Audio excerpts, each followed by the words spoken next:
Tip today, in association with Slattery's of Pecan, your main Peugeot dealer for over 50 years in the Premier County. Slattery'sGarage.ie.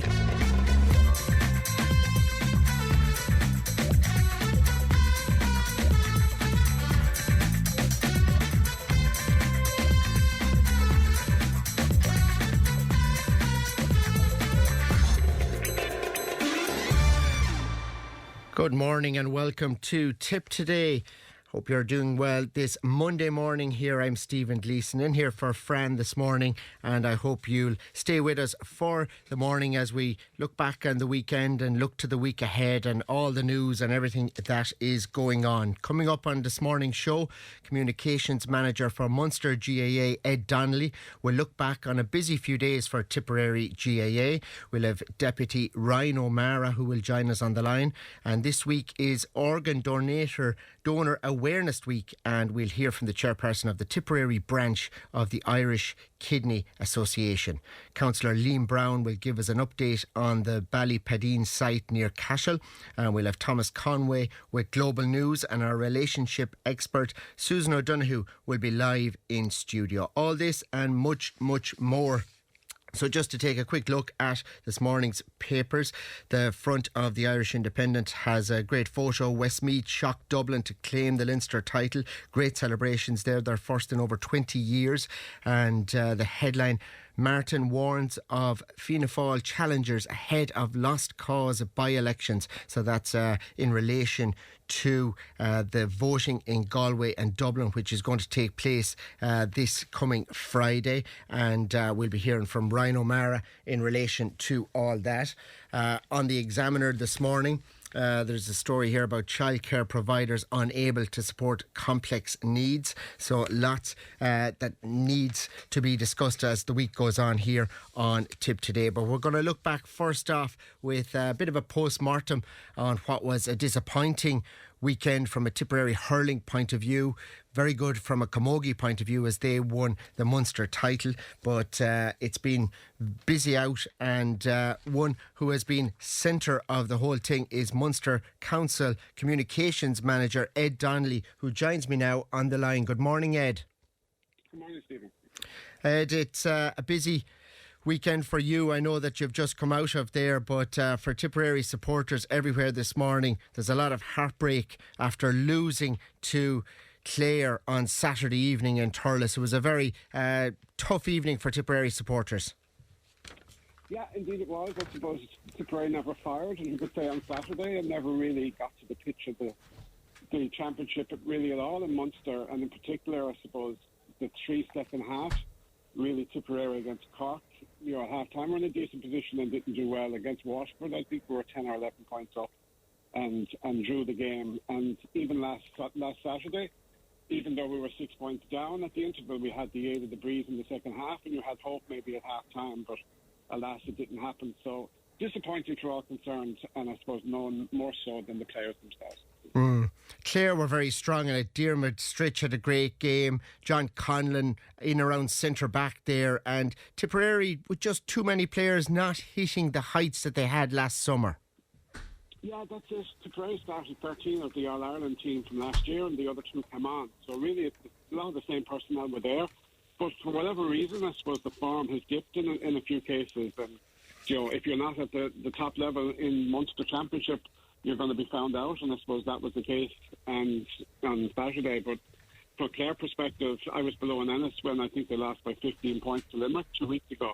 And you'd say this team are going nowhere. But, you know, to be fair to Brian Lohan and his management team, you know, they made a few changes and obviously came out with a completely different side and attitude last Saturday, and we just were no match for them in that second half. And yesterday then, Limerick beat Waterford comfortably in the end. It was a game that Waterford were in right up to the 60th minute, and 2 Limerick goals just changed it, and that sealed Tipperary's faith as well, because they're now out, Ed, so you have a clear path to who's true in Munster now. Well, that's it. With a round to go, you have the 3, I suppose, confirmed for the All-Ireland Series in Cork, Limerick and Cllr. And really at this stage what you're looking at is which 2 are going to make the Munster final. And I suppose if you look at it, I suppose most people will predict Limerick now to defeat Tipperary. next week. And if that happens, Limerick will be in the Munster final. And then really Cllr becomes a de facto semi-final. And at the moment, Cork are ahead on score difference. So Cllr would need to defeat Cork by at least 4 points in Cork next Sunday to make the final. So as things stand, one would say a Cork-Limerick Munster final, but who knows? Munster Championship is very unpredictable, as we know, so anything could happen next weekend. And with your Munster Council hat on, Ed, for a moment, it's been a huge success for you, I'd say, across the matches to date. 32,000 in Thurles on Saturday evening, 22,200, I believe, in Limerick yesterday. So big numbers this weekend and right across the championship. Yeah, once again, it's been a really good year. I suppose, we've had some outstanding games. Clare and Washford was a really high-scoring affair in the first round. Limerick Cork was a really good game in the second round. And indeed, Washford Tipperary was a game of two halves, but again, a really entertaining game. So I suppose the one thing you'd say about Munster Championship is you'll never really be able to predict beforehand what's going to happen. Like when Clare played Limerick, everyone thought this was going to be a close game, and Limerick won by 15 points. The same last Saturday, those 32,000 people that turned up in Temple Stadium, I'm sure they were expecting a really close game. It didn't materialise. You just don't know, and it's that unpredictability, I think, is what brings supporters to our games in such numbers. And long may it continue that you have 5 really good teams in the Munster Championship, and it's just dog eat dog, and everyone wants to see how it works out. The Waterford manager yesterday after the game, Peter Queally, he made the point that they're out of the championship, and it's May, and that a lot of the Waterford supporters will end up watching the World Cup across the summer rather than following their team. That's something, I suppose, that is of concern, nationally regarding hurling. Yeah, it is. I suppose if you look at the split season has come in, so that means the All-Ireland finals now are at the end of July. So that then pushes everything back, and your Munster Championship now is played in April and May, and your Munster finals the first weekend of June. So it does mean that, for the 2 teams that don't make the last 3, let's say in Munster, and indeed the 3 teams that don't make it in Leinster, they are finished in around either yesterday or, in the case of Tipperary, the last match is next Sunday. So I suppose it is a concern, but the other side of it is if you were to change the structure, you take out some of the jeopardy, potentially in particular at the Munster Championship, where, as we know, it's cutthroat. And if you allow 4 or even 5 teams to go through and play an All-Ireland series, well, the Munster Championship then would be diluted, I suppose, in some way. And then it's the All-Ireland series, obviously, is where your jeopardy comes in. So I suppose it's a case of, at some stage, you're going to have to win games. Washford had 4 matches. They didn't win any. Potentially Tipperary are not going to win any games this year either. So if you don't win your games, ultimately you're not going to deserve to go through. So you're looking at potentially after next weekend that Tipp, Waterford will play no game until next January and no collective training allowed until next November, December. So what are your thoughts on that, listeners? Free phone 1-800-938-007. Leanne is by the phones, or you can text 083 311 3311. I want to say congrats to you, Ed, as I know you're part of the Camogie management group that lifted the Munster title on Saturday. Huge celebrations there, and a lot of the crowd were in for a really exciting Camogie match with Tipp and Washford, and great for Tipperary to win that. Yeah, absolutely. And I suppose you mentioned the supporters coming in. It was great in the last maybe 10 or 15 minutes when Tipperary were under the cosh, Washford were coming back, and you could hear the strains of tip, tip, tip coming from the crowd. And I think it gave the girls a serious boost coming into those last stages. But to be fair to the girls, they're a relatively young team. They've been progressing throughout the league. They've done well in the Munster Championship. At half-time on Sunday, or on Saturday evening, you would say that Washford had the aid of the breeze in the second half, and Tipperary's lead was only 2 points. But to be fair, the girls are really a resilient bunch, and they got stuck in, and it was Cueva Stakelum got the all-important goal, and that was the buffer, I suppose, all the way through, and Tipperary held that lead for 3 or 4 points for most of the second half. And Washford had chances, but to be fair, Tipperary defence was outstanding. So great, I suppose, confidence boost for everyone involved with Tipperary Camogie, and now it's a case of going on to the All-Ireland series, where the first match, interestingly enough, in 2 weeks' time, is away to Waterford. So those teams will be getting to know each other quite well again. And hopefully Tipperary will get a victory on that occasion and start well in the All-Ireland series. Carrion Blair had a magnificent game for Tipperary. Started in the backs, went to midfield, went up and scored a point in the forwards for Tipperary against Waterford. Was thrilled to be on commentary duty there with Geraldine Canaan for it. And the excitement levels were really high right till the end of it. Clodagh McIntyre had another great game. Really gives 100%. And the panel have been training very hard, Ed, as you're aware.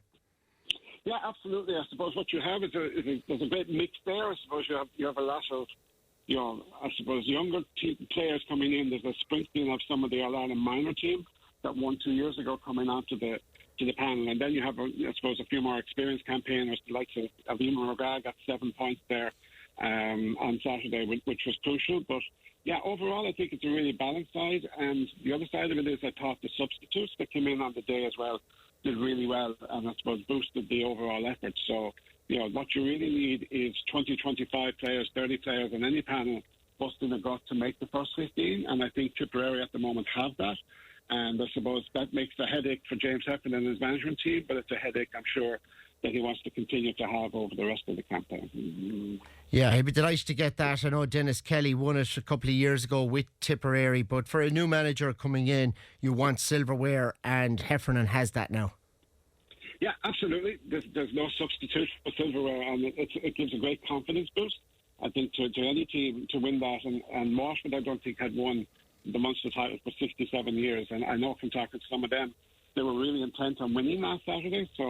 And they have some of the best players around at the moment, including Beth Carton, Niamh Rocket, Lorraine Bray. So for Tipperary to come out on top was no mean feat. And hopefully, as I say, we have Waterford, Cork and Galway now, I think, in the All-Ireland series. So each of them has been in the All-Ireland. They've not won it in the last number of years. So it's going to be a tough test up ahead. But that confidence hopefully will make sure that Tipperary qualify for either the quarterfinals or semi-finals, and who knows after that. Texter in here says Laura Linan was fantastic for Tipperary on Saturday evening in the goals. She made 2 brilliant saves that kept Tip in the game, and super player Laura Linan there in the goals as well. Yeah, absolutely. There was 2 really good saves and required, because if a goal had gone in at any stage, particularly in that second half, potentially Waterford could have gone on. But yeah, she did really well. I think her puck-outs were really good on the day as well. So really accomplished goalie, Laura. Yeah, speaking of winning cups, the minors won on Friday evening, and that was another huge one. James Woodlock's team, really came to the fore, and a big win there in the Munster minor final over Limerick. Yeah, again, a really good game. And to be fair, I thought Limerick actually did really well in the night. They really put it up to Tipperary. The difference, I suppose, was the goals. Tipperary, I think, created 5 or 6 goal chances, and they took 3 of them. Whereas Limerick, I think, only got 1 started goal, and then fairness, our goalkeeper pulled off a great save. So that was the difference on the night. And I suppose over the campaign, we've seen that the Tipperary forward division in particular have been really high scoring. And as they go in now, I think they're in an All-Ireland semi-final in 4 or 5 weeks' time. So whoever they meet, it's probably going to be, something that, if that goal scoring keeps going, potentially they can go on and win the All-Ireland. But they'll make sure that the next game is obviously all important, and hopefully they can go on and to win it off. Yeah, and I suppose just before that game took place, there was a heartbreaking loss at the under-20 Munster final, penalty shootout, Ed, and a Cllr goalie came up trumps, saved 3 and scored 1 as well. Yeah, the same Cllr goalie, I think, was on ESPN in the States as the number 1 sports player of the day. And fair play to him. I think the one thing when you look at penalty shootouts is you hope that the players don't scuff it, or they don't put the ball wide or whatever. And to be fair to the Tipperary players, I think that all the penalties were really well taken, but just sometimes a goalie has a night like he had in the case of Mark Sheedy of Cllr, and he pulled out some outstanding saves. And really when it goes to a penalty shootout, it's a lottery. And we saw that 4 years ago when Tipperary and Cllr met in the Munster minor final, and in the Gaelic grounds, in the same goal, and Tipperary came out on that occasion winning the penalty shootout. And this time they weren't so lucky. So it's a lottery really, but unfortunately with the split season the way it is, there isn't time for replays, so you have to decide the game on the night. It was unfortunate. Tipperary had so many chances, in particular in the first half where they hit 13 wides, but on other occasions they go over. But I think there's a lot of really, really good players. on Brendan Cummins' panel there this year, and given the way the senior season has turned out, I think Liam will certainly be looking at some of those for next year to, I suppose, improve on his panel, and hopefully we'll see some of those in the senior jersey next year. Texter in here says that penalties are an unfair way of deciding an under-20 hurling game. Fair enough for seniors, but not for under-20s.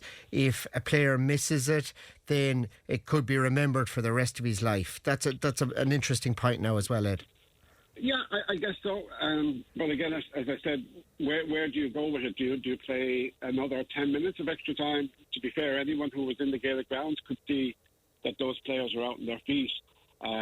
Obviously, then you're looking at a replay scenario, but then, when do you play the replay? Because the All-Ireland series is coming up quite quickly. So, yeah, it's a difficult one. And, they're right. It obviously is something that's a high pressure on all players, no matter what age you are.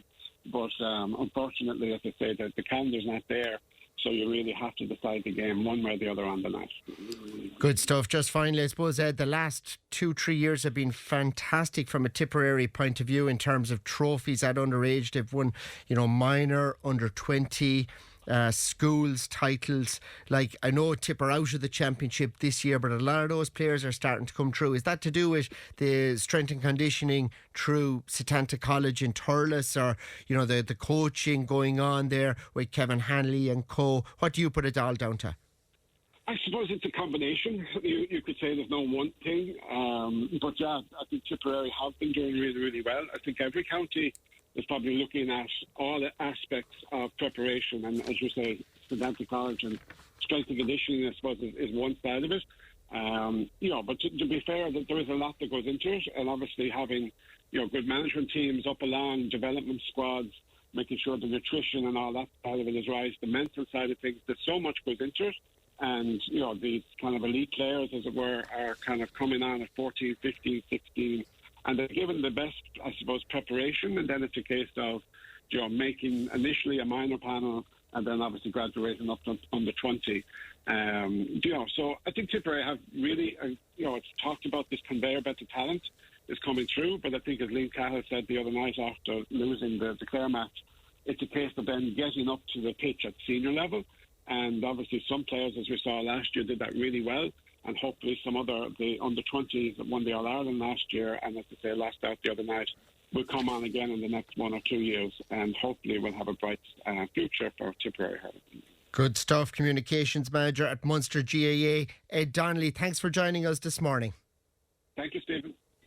And we're going to take a quick break. Back with more after this. Tip FM's Tip Today. With Slattery's Garage, Puck On. Main Peugeot dealers in the Premier County. And now stocking the full range of the luxury French car brand DS Automobiles. Book your test drive today with Slattery's Garage, Puck On. See slatterysgarage.ie. Tip FM's Tip Today. With Slattery's Garage, Puck On. It's time to change. Test drive the award-winning range of Peugeot hybrids and fully electric vehicles at Slattery's Garage today. See slatterysgarage.ie. You're very welcome back to Tip Today with me, Stephen Gleeson. Well, just a few more texts and messages in here. How can you promote hurling in traditional counties like Waterford and Tipperary when their senior teams are gone out of the hurling championship in the month of May? The round robin system is a joke if teams are not allowed play into the summer. And another here, all the kids will be watching free-to-air World Cup all summer long. And another texter here about Celtic beating Hearts in controversial circumstances up in Scotland as well over the weekend. So that was a huge encounter over there. But we're going to get back to the phone lines now, and I'm delighted to be joined by Deputy Ryan O'Mara, who's on the line. Good morning, Ryan. Good morning, Stephen, and good morning to your listeners. How are you? Oh, good here, Ryan. And I suppose we're going to talk to you about a number of topics here and subjects. The first one here, you've called for major investment in Ballybrophy rail line and the Nina transport hub. Tell us about how important that is to Nina, Clough-Jordan, Roscrea and Bird Hill. Yeah, so you've pinpointed the local need straight away with the fact that we are very lucky in some ways in North Tipperary to have 4 active train stations, but in my view, and it has been my view for many years before entering politics, that the potential of the Ballybrophy line isn't even nearly being reached. So I guess to acknowledge the North Tipperary Community Rail Partnership, first of all, for all the work they've done on this issue over the years, and I've worked with them for a long time prior to my time in politics, and it's something I've been raising regularly in the Dáil since elected. But I suppose we saw a recent report in the Nina Guardian on the gate at Nina train station being locked one morning. It meant that commuters couldn't get onto the platform to catch the train. They missed the train, they missed their journey, and they missed their connections in places. And that highlights just one of the many, many issues being faced by people who either travel on the Ballybrophy line or would like to travel on the Ballybrophy line. Others include a lack of real-time information, cancellations to services where buses are put on instead, speeds on the line being too slow as a result of that, obviously journey times being too slow, and also the time at which you can get the train and get to either Limerick or Ballybrophy and then on to Dublin are incredibly inconvenient for commuters. So what I highlighted first of all in the Dáil last week was the travel times, and an example I gave was travelling from Nina to Dublin. If you wanted to travel to Dublin this morning for work or college or meetings or an appointment, whatever else, the earliest you could arrive by train is 9:53 a.m. If you wanted to depart Dublin today, you can leave at 6 o'clock and travel back by the Ballybrophy line with the connection there. The only other option you have is to depart Dublin at 3 o'clock. It's a 3-hour trip that brings you from Dublin to Limerick Junction, change at Limerick Junction into Limerick City, and then back out the Ballybrophy line either to Bird Hill, Nina, Clough-Jordan or Roscrea. And similarly, for a lot of people, obviously, that commute in and out to Limerick very regularly, an awful lot of people in North Tipperary travelling to Limerick for work every morning, a lot of young people travelling to university in Limerick, and obviously people for appointments. And the earliest you can get into Limerick in the morning on the train is 10:08 a.m. The only time you can depart for the Ballybrophy line is 5:10. The other option is a complete roundabout way at 5:45, where you go from Limerick to Limerick Junction up to Ballybrophy and then back out the line. And I did say in the Dáil, with all the changes in Ballybrophy or the changes in Limerick Junction, it's a bit like a line from Dunbelievables.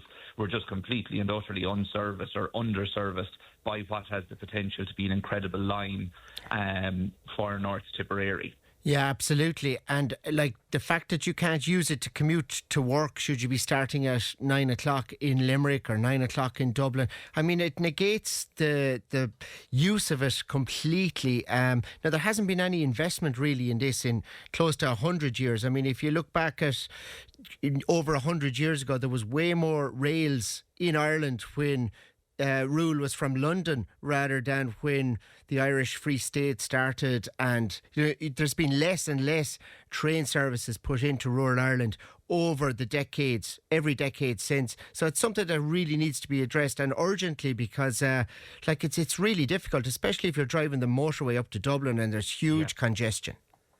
Yeah, like when I'm going up to Dáil and tomorrow morning, I'll leave either Nina or Clough-Jordan that morning, and my option realistically is to leave at 5 or 5:30 in the morning to drive, or else wait until after traffic passes and go then.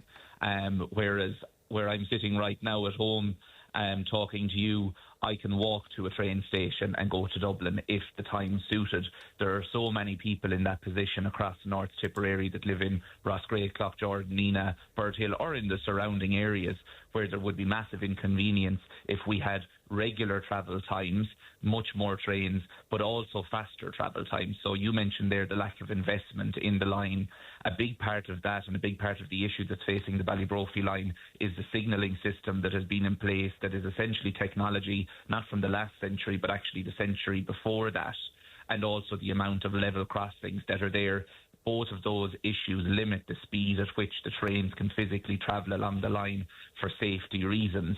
The investment that has gone into the Ballybrophy line in the last number of years is around continuous welded rail.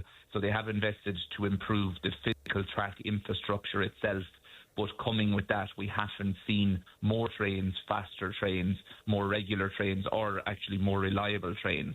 And it's it's a chicken and egg situation, because you can't say, oh, there's not enough people using Cllr to justify the investment. The times, the inconvenience, the unreliability mean that nobody can rely on that service to commute on a daily basis. And there's an awful lot of people that I represent who would be travelling to Dublin 1, 2, 3 days a week for work, or in and out to Limerick for work every day, or indeed to appointments or shopping or college, that could use this service. And I'm not standing up in the Dáil like I did last week to say, fix this right now, but we need a plan right now, because it is a massive investment. But we are talking over the next number of really decade to decade and a half of seeing billions upon billions of euros being invested in rail infrastructure across the country, like the metro in Dublin, which is needed. Irish Rail are talking about a spur into Shannon Airport for connectivity there, which would be brilliant to utilise that airport more. The Limerick Metropolitan Plan, the Cork Plan. There's so many very good ones, and massive improvements which will benefit my constituents on the Dublin-Cork line that will see service, Thurles and Templemore, those areas serviced even better by that line, which is brilliant. But we deserve our fair share of investment in infrastructure across the Ballybrophy line as well, because when I ran in the election, I talked about ambition for our future. Now, you need to think long-term, particularly when you're a young politician, but the long-term benefits of really improved and brilliant public transport infrastructure on a rail line that's already there would be absolutely fantastic for the local economy as well as for the local people that I represent. And that's what I want to see Irish Rail and the National Transport Authority doing over the next number of years. Well, and obviously linking into that is the transport hub in Nenagh as well. And Thurles is fairly well serviced, but there probably should be a late night train service there. Clonmel and Nenagh just on the periphery there when it comes to transport. Another issue, Ryan, that's been raised again and again is the price of fuel for those who are commuting and working, day in, day out, in the car, in the tractor, in the lorry as well. You raised concerns in relation to the fuel protests and the packages that were announced was triggered by the protest. How was it all handled was something, I suppose, that you're going to have to reflect on in the Fianna Fáil party. And you voted confidence in Micheál Martin and then spoke against them. What was the story there? Why was that? Well, to be very clear, the motion, and it might be a technical one, but it is an important point, the motion of confidence was in the government. I was elected as a government TD. I stood as a Fianna Fáil candidate and got elected as a Fianna Fáil TD, and I'm very, very proud, particularly after our centenary Ardèche over the weekend, but every day to be a Fianna Fáil TD. I stood up and told the people that I wanted to represent during the election, that I wanted to be in government, I wanted to be supporting government, and I wanted to be a member of a government party. If you vote no confidence in a government, you automatically cause a general election. That is not the type of stable government or reliable public representative that I will be or intend to be at any point in time. That's not what people elected me to be, as far as I'm concerned. I'm elected to do the job, and being in a government party is the way that you can best do your job for constituents. But outside of that, we were at the height, I suppose, of the fuel prices then. It still obviously is a major issue. But if the motion of confidence had to pass that day in the government would have fell immediately and it would have caused an immediate general election. That meant the over €500 million in the fuel package that was announced, all of the packages for the haulers, for the bus operators, for the contractors, for the farmers, the 10-cent drop in petrol and diesel, all of those packages would not have happened. We would have went into probably 4 to 6 weeks of a general election. We'd still be in the middle of a general election right now. And realistically, we'd end up with a hung parliament, government negotiations possibly for 6 months. So the earliest we would have seen any form of a package from a new government would have been late into autumn or winter. And on top of that, we're due to see 9% VAT for the hospitality sector coming in July. That would have been gone too. It would have been incredibly irresponsible of Parliament to vote no confidence in the government. I have confidence in the government, so I voted confidence in the government, and I will continue to support the government. But it doesn't mean that as a backbench TD, and particularly as a younger TD who I believe was put there to challenge and make sure things are done better, that I won't speak out and challenge. I think that's very important, and that's what I did. And I suppose part of my challenge was around how we as backbenchers and rural TDs are influencing government policy. And there's been some very good developments, I suppose, in recent weeks in terms of how the Fianna Fáil Parliamentary Party is operating with feeding into the budget process, For example, last week we had a 2-hour meeting with Minister Jack Chambers ahead of the budget in October to start formulating where we believe we should stand at that point in time, particularly around looking after workers and making sure that work is paying in the country. We've also had a Rural Affairs Committee established within the Parliamentary Party, chaired by Deputy Peter Cllr in Carlow Kilkenny. Last week we also met with Minister Norma Foley to discuss the cost of childcare places and disabilities, which is a massive part of her job. And in the coming weeks, we're meeting with Minister Jim O'Callaghan to discuss justice, Garda numbers, active community policing, migration matters. And Minister Dara O'Leary has also held a meeting with us on the cost of disability payment, because that is now well into the process of being designed, and how the new cost of disability payment, which is a key commitment under the programme for government, will be followed through on. And when you spoke to Micheál Martin about those fuel protests, what was the outcome of that? What sort of a conversation did you have? What sort of a conclusion did you come to? Well, I guess it was a one-to-one private conversation in the Taoiseach's office, which is important to respect as well. But in terms of the issues I was raising, it's, I suppose, what I'm seeing across my constituency every day. Number one for me every day is housing. So at the time, and it's come out since, we still hadn't seen the planning exemptions for modular buildings, for the skylights, for bus stops, for so much more. We were promised these planning exemptions for the modular house or the log cabin, whatever you want to call it, in the back garden. It took about 14 months for those to come out, and I'd been critical in the Dáil on that beforehand, because people were waiting, people were hoping this would work for them, and we were seeing delay after delay. And I raised that issue. I also raised rural planning issues as another example, and that's something Minister James Browne, another meeting that's been organised within the Fianna Fáil Parliamentary Party, is Minister James Browne has now met with us twice on rural planning guidelines. So the issues around ribbon development, around the restrictive nature of being able to build on your own land or in your own parish in a rural area. And part of the point I was making to the Taoiseach was around my desire to see those new rural planning guidelines being more ambitious and far more liberalised, and seeing it done quickly, because there's a lot of people in rural Ireland that want to build and could build if planning would allow them to do so in a reasonable and sustained way as well. Yeah, absolutely. That has to be sorted as soon as possible.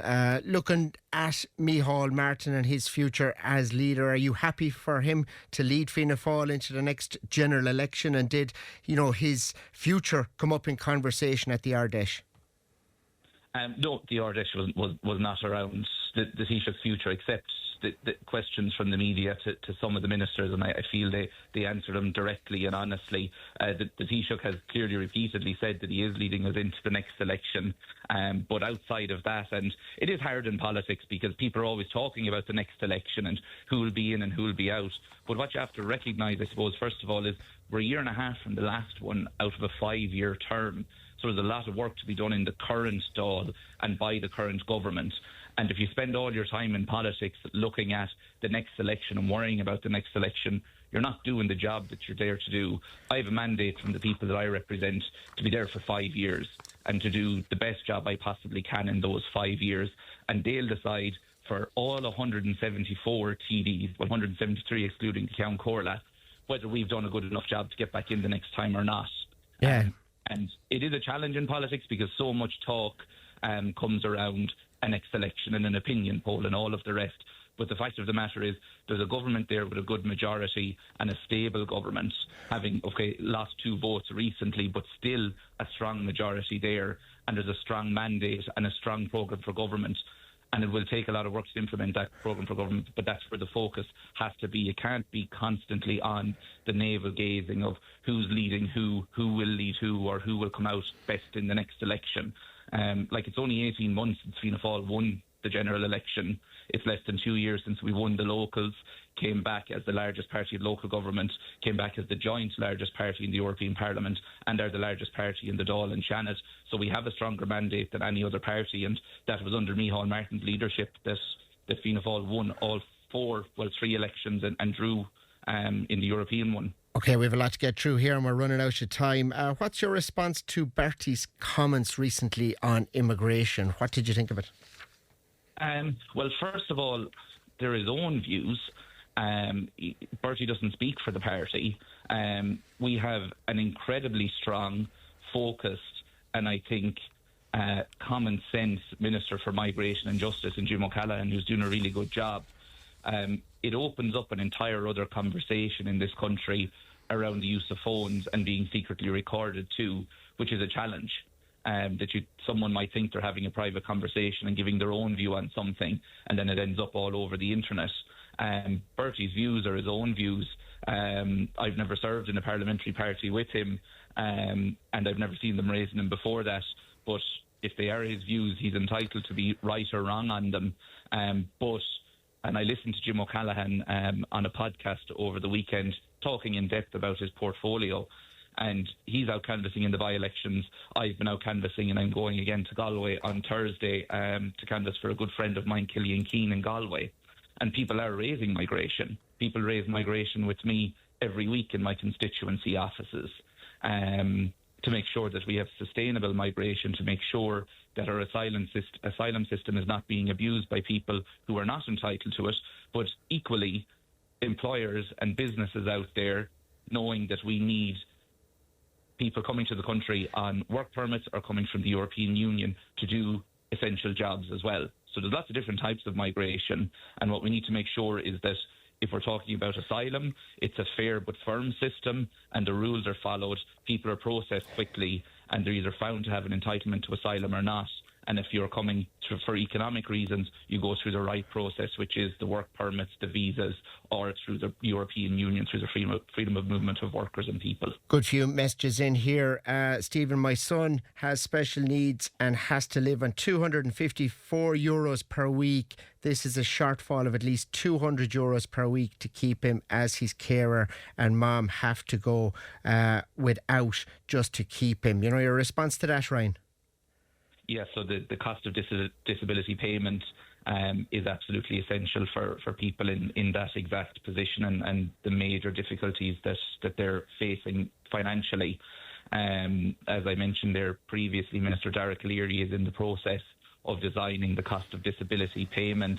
There's been a public consultation process on it already, but in the last couple of weeks he's held summits with representative organisations. There was one in Croke Park just last week to meet with them as representative bodies of various people with disabilities to find out how the system can be designed and the payment can be designed to best benefit them, because it's recognised by the government. I fully recognise it, and I know by talking to people regularly in my constituency with disabilities or family members of people with disabilities, the additional costs they are facing, and that's where the cost of disability payment is essential, and we are working on it. I've had engagements with the Minister on it as well. Okay, another says here that Ryan never answered the question about fuel protest. He went off topic. Your thoughts on that? We did talk. Well, we talked about the aftermath of the fuel protest, I suppose, and the payments that were established for people. Like I had called about 2 weeks before the fuel protest happened, and I had contacted the Taoiseach, the Taoiseach as the Minister for Finance and the Minister for Public Expenditure around the green diesel issue. I stated publicly and directly to members of government at the time that it was a mistake in the first package that green diesel was not included in it, because we had seen absolutely astronomical jumps in the price of green diesel and only a very small reduction when the initial package came out. And I highlighted at the time that tillage sector were already facing the massive costs, but at that stage we were heading towards silage season. That was going to become an additional burden on contractors that they were going to have to pass on to farmers, and as a result the price would be passed on to consumers naturally. So I had called for it. I had been critical at the time that it wasn't included at the time. And just finally, Ryan, very, very briefly now, there's an information evening coming up on Community Sports Facilities Fund, and that's going to be in McCarthy Burris Community and Sports Centre, Littleton. That's very important for anyone who, you know, is trying to get funds from the government, and that evening is being held very soon. Yes, so Tuesday week, tomorrow week, the 26th at 8 p.m. in Littleton in the McCarthy Burris Community and Sports Centre. So myself as Fianna Fáil TD in North Tipperary, Senator Imelda Goldsborough as the Fianna Fáil Senator in South Tip, and Councillor Sean Ryan as the local councillor in Littleton, we're organising an event with the Fianna Fáil Minister for Sport, Charlie McConnell, as an information evening to inform local groups and get them prepared for the Sports Capital Grants, now actually called the Community Sports Facilities Fund. I've contacted numerous clubs across North Tipperary. Imelda has contacted in South Tipperary. I've also contacted schools and other organisations that might be interested and posted across social media. It is an information evening to make sure anyone who is interested in this really, really important fund has the right information in place. Good stuff. In the last 2 rounds of this fund, Fianna Fáil has delivered record levels of funding for sport infrastructure in Tipperary, 9.6 million in 2024 under Thomas Byrne and 7.2 million under Jack Chambers. Okay, so that's an important one for people to get along to. Yes, yeah, and if they can attend, it's an information evening. It will equip them as best as possible to make sure we get the maximum amount of funding for the entire constituency, and Northwest Kilkenny being so close to the county bounds there for the clubs I represent there too. Thanks, Ryan. Sure they have the strong applications going in. That's fantastic. Ryan O'Mara, thanks for joining us this morning. Thanks very much, Stephen. Bye. Tipp FM's Tipp Today. With Slattery's Garage, puck on. It's time to change. Test drive the award-winning range of Peugeot hybrids and fully electric vehicles at Slattery's Garage today. See slatterysgarage.ie. If it matters to you, it matters to us. Call Tipp today on 1-800-938-007. You're welcome back to Tipp Today. A lot of texts in there and we'll get to them in due course. But just to announce, this week is Organ Donation Week, and today we're going to hear a remarkable account of how a particular kidney condition affected 7 members of one family and how medical assistance and kidney transplants have changed this family forever. So I'm joined by Anne Hackett on the line. Good morning, Anne. Good morning, Stephen. And Anne is from 2 Mile Boris. Anne, you're the chairperson of Tipperary branch of the Irish Kidney Association. And, you know, Organ Donor Awareness Week is huge in your family. Tell us the background and why. We have a condition called polycystic kidney. And my dad had it and he died at 49. And then one of my sisters, you know, we didn't think any more about it. We just thought that was that. He died from a kidney condition when we were young. We didn't know anymore. And somebody then got a kidney infection and they were, the history came up and they discovered, one of my sisters discovered that she also had polycystic kidney. And so did 3 others. And initially I was deemed not to have it, but as time went on, I also developed symptoms. So I was diagnosed as well at about 37, I'd say. And so it was a shock. Oh, unbelievable when you think about it. So you grew up in Cork and, you know, married John, who managed a local creamery in Littleton there, and you had 3 children. So it's kind of gone through the generations with you, from the generation before you to the generation after.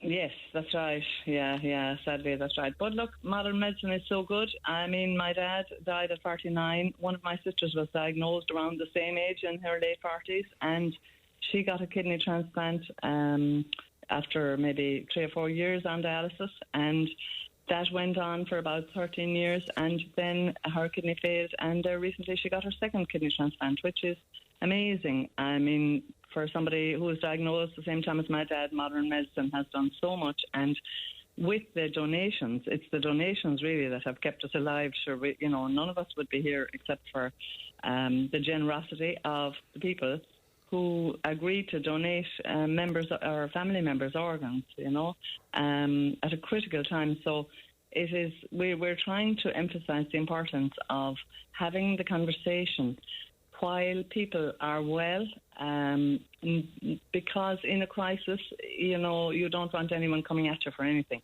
So it's while people are well, we would like that they would discuss at home what their wishes are, and that family members would know, because despite the fact now that we are all organ donors, unless we are opt out, still they will contact the family, and if the family refuse, they will not take an organ.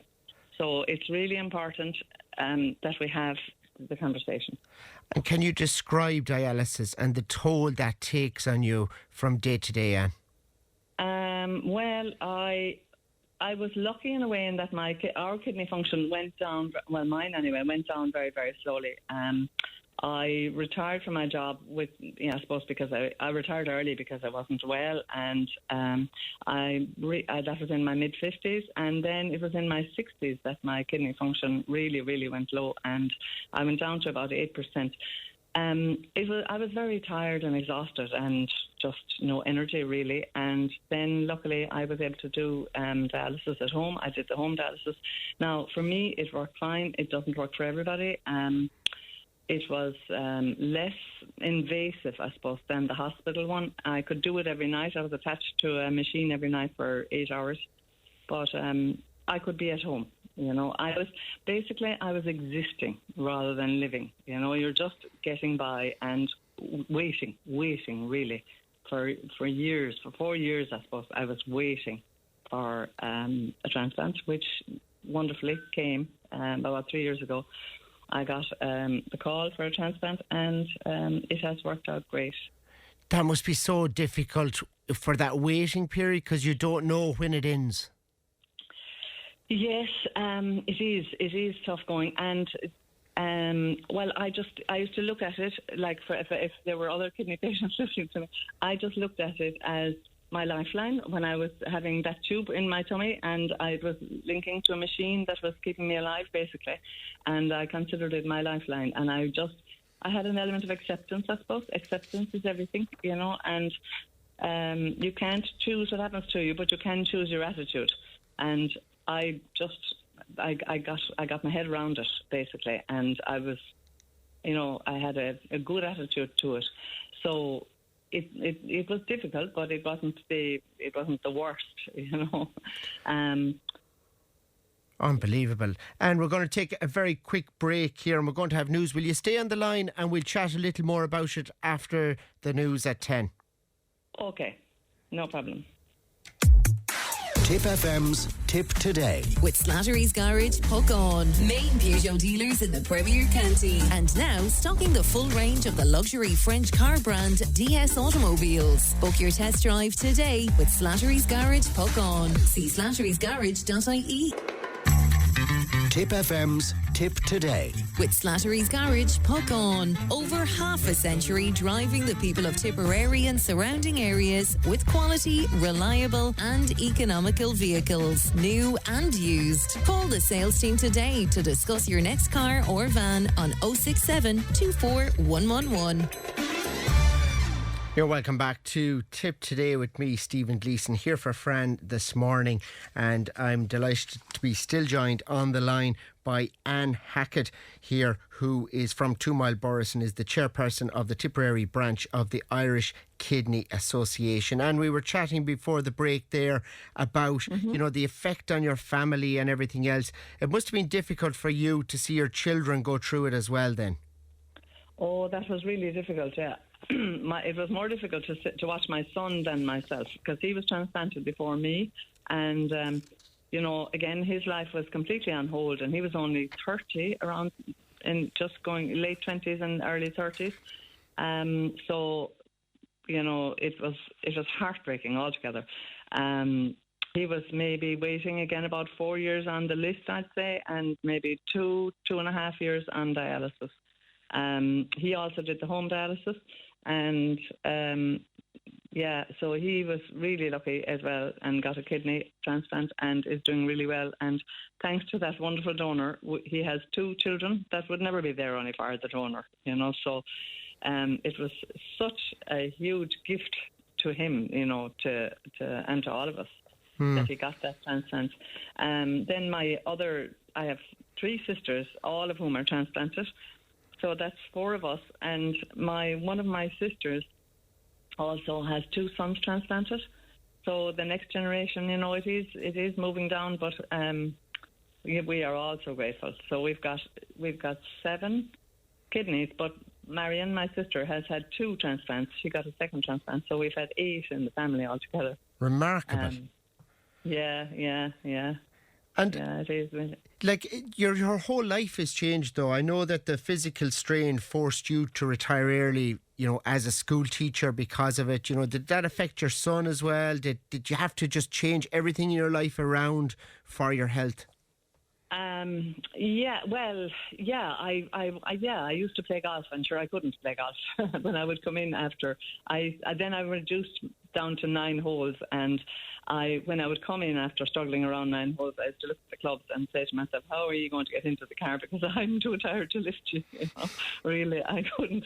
I was so dead, I would nearly fall down around them rather than lift them into the car. But anyway, I'd come home and be flat out. But now I can play 18 holes and come home and make a dinner if I have to, so it's incredible, the difference. It's just incredible. But I mean, one thing I would say I was always grateful for, I was not in pain while, I had no energy and I was lethargic, and also there is a diet restriction. You have to be very careful with what you eat, because kidney affects blood pressure and potassium. It controls all those things, and you have to be careful. There's a lot of diet restrictions.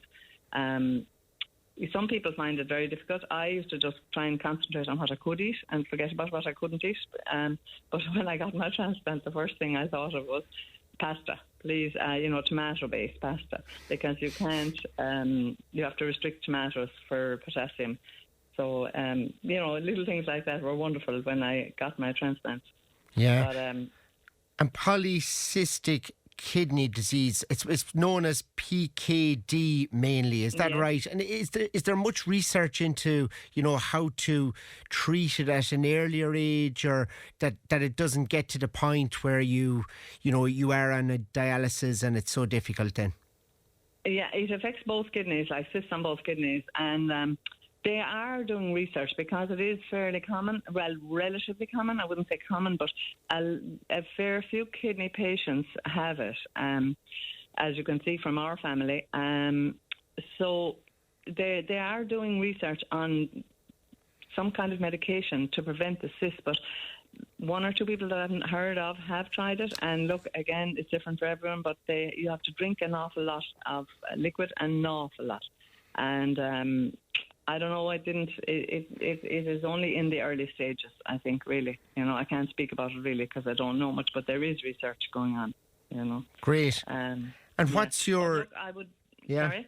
I was just going to ask, what's your message to people out there listening this Organ Donor Awareness Week? Oh, to please have the conversation while they're... While everything is well, because I heard of somebody, a friend of a friend, someone that was connected to us, really, somebody belonged to them did die very suddenly, and they didn't donate, and really had huge regret after when they heard about our story. They'd never heard of it, they'd never considered donation, and afterwards they were sorry. So that's hard, and it's better if you want to have the conversation before a crisis hits, because when a crisis hits, it's no time to be asking somebody, would you like to donate or whatever. It's difficult if they haven't thought about it already. But also I would say to kidney patients to try or to consider joining the Kidney Association. If you look online on Facebook, you'll get the IKA website, and anybody that wants to contact them at head office, they will put them in touch with me if you're from Tipperary and you want to join our group. Now we have a kidney, a Tipperary, an IKA Tipperary Facebook page as well. But like the Kidney Association is a wonderful association. I found it really, really helpful when my son in particular was on dialysis. I found I got great support there. It's really like your kidney family. It's like another family to me. And when I got my transplant, it was, honestly, I couldn't wait to tell my kidney family, as I would call them. They offer, because I'm part of it now, we offer patient support. We do a lot of fundraising and advocating for patients. We put them in touch with possibilities for holidays. Like when you're connected to these machines, it's hard to go anywhere. Like I was stuck there at home really all the time. So you can go to holiday homes, and if you're doing the dialysis like I was doing, you can bring your stuff. Or they arrange in the local area for you to get dialysis. Like if there are homes in Waterford, and they might be able to slot you in for a session if you're on the hospital dialysis in Waterford while you stay in their support homes and have maybe a beach holiday, or a bit of fresh air. They also offer peer support, or we offer peer support, and therapy and a Living Well program. Now, peer support is wonderful because you're speaking to people who have been through what you've been through, and it makes you feel like you're not the only one on earth, that's going through this. And personally, I had my family, my sisters, and for peer support, but it is great to talk to other people that are going through the same thing. And there's a Living Well program as well, which is run by our group, and it helps people with how to live with the dialysis and with kidney function or poor kidney function, regarding diet and exercise and what liquids that you can or can't take. Like the one that I was on, I could drink what I liked, but people who are on hospital dialysis are very restricted for liquids, and there's just information really. Oh, that's fantastic, Anne. Listen, thank you so much for joining us this morning on Tip Today. I really appreciate that. Yeah, and listen, lastly, I would just like to say how grateful I am to my donor, and all people who receive kidneys are eternally grateful. And I think of him every day, him or her, whoever it is, every single day. I thank them for my wonderful gift. Oh, thanks so much, Anne. Thank you. Thank you. Good morning to you. And that was Anne Hackett there from 2 Mile Boroughs, the chairperson of the Tipperary branch of the Irish Kidney Association. And what a message she had there, saying the importance of donation, and it is absolutely huge, and a lot of messages coming through on that as well, to say that Anne's story is remarkable and well done, and how she told it as well for all her family. And lot of messages coming in on that, and we'll get to more of them as we move on through the morning. But just to continue on with the show here, Tipperary County Council has approved plans to remediate the unfinished development at Ballypadeen in Cashel, and will take on the job of demolishing the houses there. You may have remembered that those houses were built 20 years ago at this stage and are derelict at the moment, and the site has been idle for 20 years and is the subject of a legal battle, but a deal has now been worked out with the landowner, and the unfinished houses are in an unserviced and unzoned area and were originally granted permission only as tourist accommodation linked to a hotel development that was never built in Cashel, with no valid residential permission in place. And to chat about this now on the phone, I'm joined by Councillor Liam Browne. Good morning, Liam. Good morning, Stephen. Good morning to the listeners. Liam, I just ran through there a little about it. What do you think of the decision relating to this? Yeah, I just listened to the run through you just came here, and Stephen, you hit every single point right on the button. That's exactly the situation. The houses were originally built as part of a tourism development along with a hotel, which was never built. They've been sitting idle and falling apart for the past 20 years on top of the hill. Now, there were legal cases which probably held up the building of them any further, but the reality is that I don't think they should ever have been built in the first place. The way they were, and they certainly are not. They certainly should never have been built for residential purposes. They are going to be now taken down. We had a meeting last Friday. We had to discuss and pass a Part 8 resolution to allow the council to go ahead with the mediated settlement that they made with the developer at the end of last year, which included, as you said, the removal of the 52 houses off the site and a return to some normality up there. It won't be completely removed. There will be the base of the house will remain, but hopefully they will grow over in time. And that will be the end of what was certainly a long-running legal saga that people just wanted sorted for a long, long time. And with many people struggling to find accommodation in Tipperary, there's record homelessness. How can the council justify this, Liam? Yeah, that's the argument that people are making. Why are people knocking down 52 houses? The reality is, Stephen, that they're not 52 houses. They're 52 shells. They were never built for residential accommodation. They were never built for people to live in them full time. I sent in a picture there to Leanne from the report that we were given last Friday, and I think I'm going to put it up on my Facebook social media this evening for people to look at. These houses could not really be turned back into residential accommodation. For example, the cost of removing them and rebuilding them or remediating them would be in the region of, we were told, 24 million. And that's before the council even buy land. This is something that people need to realise. The council don't own that site, never owned it and never intended to own the site. So if you were to remediate the 50 houses to be built to be lived in, you'd have to buy the site. You'd have to spend 24 million, and I believe that that would be a multiple of that figure, given the way that the world has gone nowadays and the cost of doing them up. You would then expect people to live 2 kilometres away from the town centre, no footpaths, no lighting, no services, no water, no sewage. All of that would have to be added onto the site to make it livable. You're talking about remediation costs of probably 500,000 to 600,000 euro per unit. Once that's done, Stephen, you then would be having people living in, again, when they see the pictures of the site. There's no front gardens on these houses. There's no back gardens on these houses. There's no parking spaces in these houses because, they were never built to be lived in. So how do people think that any residents who would live up there, where would they park cars? There's no public transport out to the houses. It's not far enough away from town for school buses to go out there, but too far for people to walk into school. So I think, it does sound very easy for people to say, oh, build the houses, finish them off, we need houses. It would be much, much cheaper to go into Cashel and buy houses in a turnkey development or develop houses in a turnkey development where people would be right in the centre of town, where they would be close to services, where they would be close to schools, shops, churches, GAA pitches, all of that, than putting 52 houses or 52 families out on top of the hill in Ballypadeen. And was there other options there other than demolishment? Not really. I mean, the reality is, and you said that just after there, that these were built without any zoning, and they're never going to get zoning. They're never going to get planning permission. They're outside the boundaries of the town. We have been given very strict guidelines from the National Planning Framework in the past couple of months, because we are very in the draft areas to bring in more land for residential building, but this would never ever get planning permission.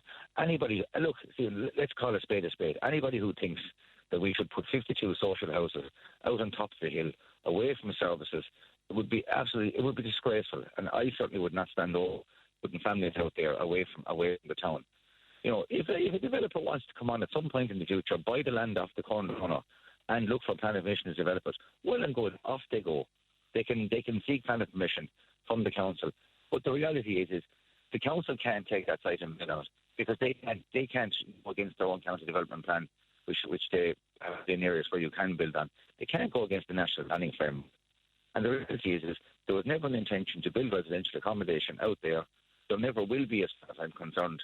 So you can either leave the gutted houses up on top of the hill, which are an absolute eyesore, or you can take them down and start from scratch again. And any developer who wants to build in the future, go right through the process again and look for permission.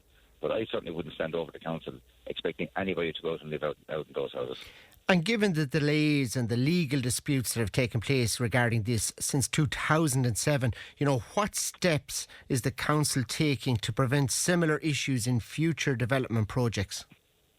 Well, that was the thing that really annoyed me, and I have to admit that I was annoyed going through the reporting and learning the whole story of the site from back in 2007. And I made it clear at the meeting last Friday that I wasn't happy that I was left as a councillor to make a decision like this when it should have been done years and years ago. Look, we have a planning framework in place.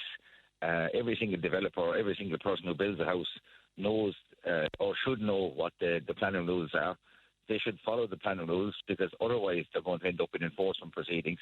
But, when the council moves towards enforcement or moves towards, making decisions on retention or giving planning permission, it should be done in a very timely manner, and it certainly should not be held over to the amount of time we have here. But you also have to remember, in this particular case, it went right through every single court in the land. I mean, right up to Supreme Court level, there were some decisions being made. And if the mediated settlement hadn't been sorted out at the end of last year, it was going back into the High Court, for possibly another couple of years of legal wrangling between the two sides. We need to have a planning system that's open, that's transparent, that's understandable for both the people who intend to develop and for the people who have a right to be involved in the planning process. In many cases, we don't have here. Apart from people finding it hard to get planning permission, and I have my own rows with the planning department trying to help people get planning permission in certain areas. People who aren't 100% sure what the rules are. If you're not 100% sure what the rules are, or if there's any grey areas in them, you are going to potentially end up in court cases. And unfortunately, we've got a court system which has an awful lot of delays built in from the first place. So I think a clearer, more open, more transparent planning system where people know what the rules are, and where if there's any appeals that they're dealt with in a very short frame of time and that people can move on. But certainly we shouldn't be waiting for 20 years to get anything like this sorted out again. And it's a very difficult place where it is, when you consider the environmental and the heritage considerations, because, visually it's very close to the Rock of Cashel. So the council has a lot to balance there. Well, this is it, Stephen. Look, if you go back to day one, I mean, if you remember, the whole hotel on top of the hill. So there was a hotel accommodation.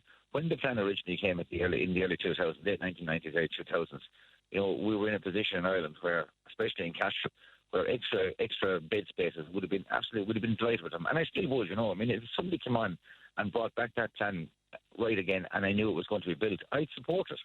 Because, I would love a hotel in Cashel. As anybody from Cashel, who lives or knows, we need more bed spaces in the town. But what is there is not a hotel. It's a derelict site that can be seen from the Rock of Cashel. It's an ugly scar on the landscape. And anybody who thinks otherwise doesn't know what they're looking at.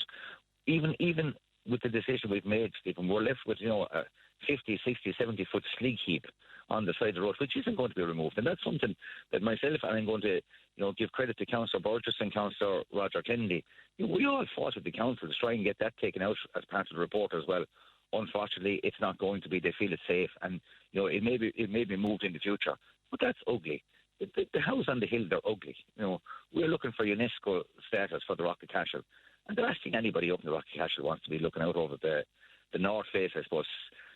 Towards the Devil's Bit on one side, on the left-hand side. It's to be looking on the right-hand side and seeing an ugly building site up on top of the hill. So I think the quicker we get that down, the better.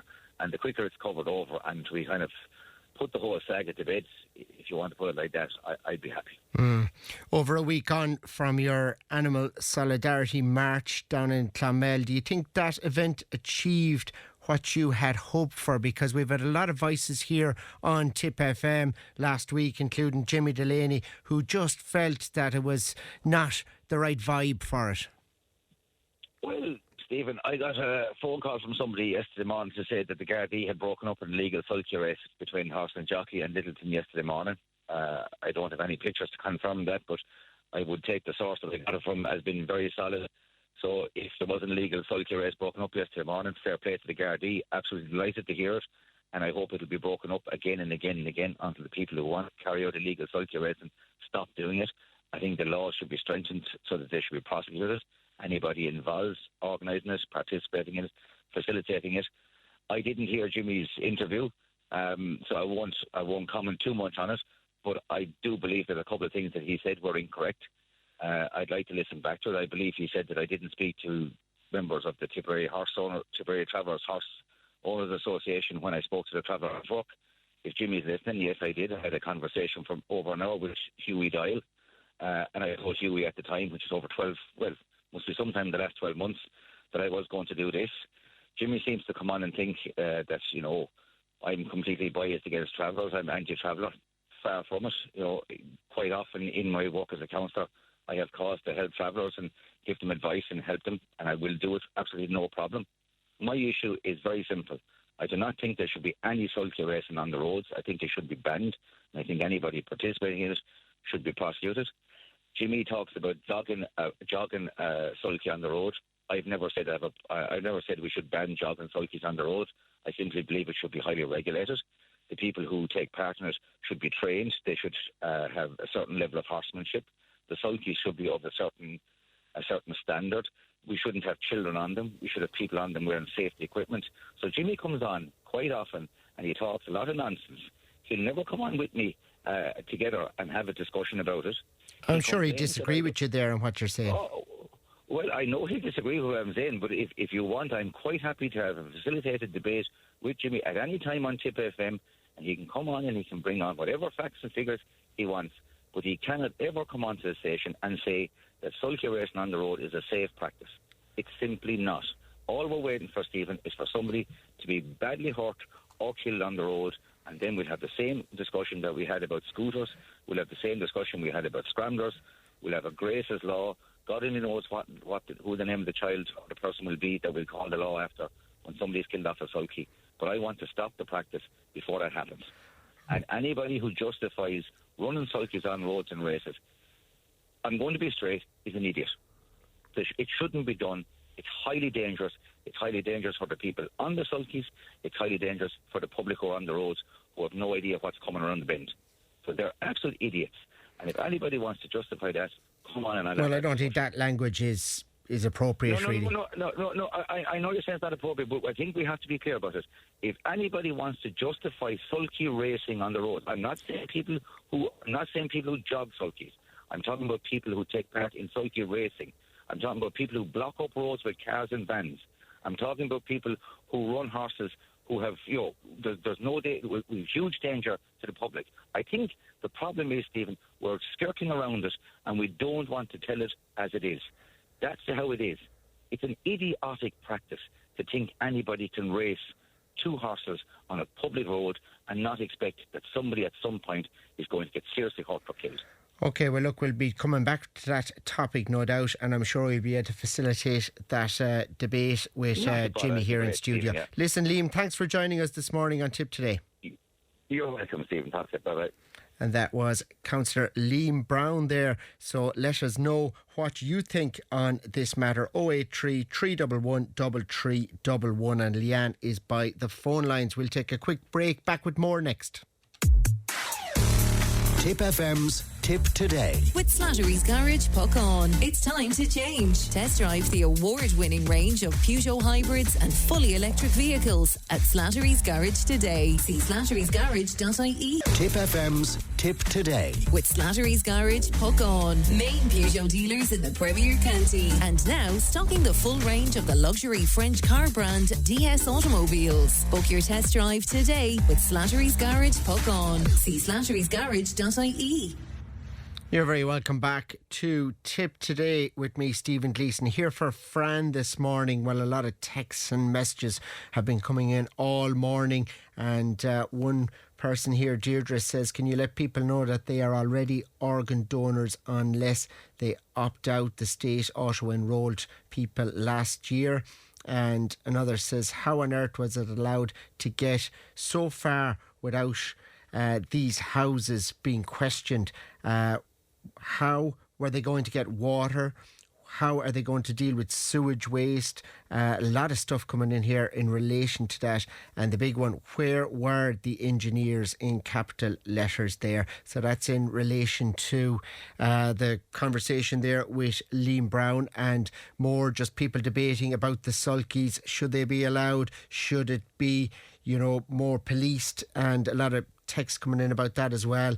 And also another one there relating to those houses in Cashel. Hi, could you ask the cost of removal, and is the taxpayer footing the bill for it? That's something we'll come back to. Jared, who texted in on that. Well, next up here we have Cancer Trials Ireland, which is ahead of a talk on cancer clinical trials featuring the perspectives of both patient and doctor, and that's coming up on Friday, May 22nd, and the talk will go through what's involved in a trial and how they help us to find answers that may help current and future patients. There's approximately 24,000 people in Ireland diagnosed with invasive cancer each year, and it's estimated that 1 in 2 of us will develop cancer at some stage during our lifetimes. And last year, almost 5,000 people in Ireland took part in cancer clinical trials here. Angela Clayton-Leah, CEO of Cancer Trials Ireland, joins me on the line now. Good morning, Angela. Good morning, Stephen, and a very good morning to all your listeners there in Tipp FM. Angela, this is a huge topic, and I'm just going to start by asking you, what are the biggest misconceptions patients have about participating in cancer clinical trials? So, Stephen, we know all the evidence shows that patients generally do better if they are involved in a cancer clinical trial. There are a number of reasons for that. It's because they're getting access to really what are tomorrow's treatments today. They are really closely monitored and followed up by their oncology team while they're on the trial and for quite an extensive period afterwards.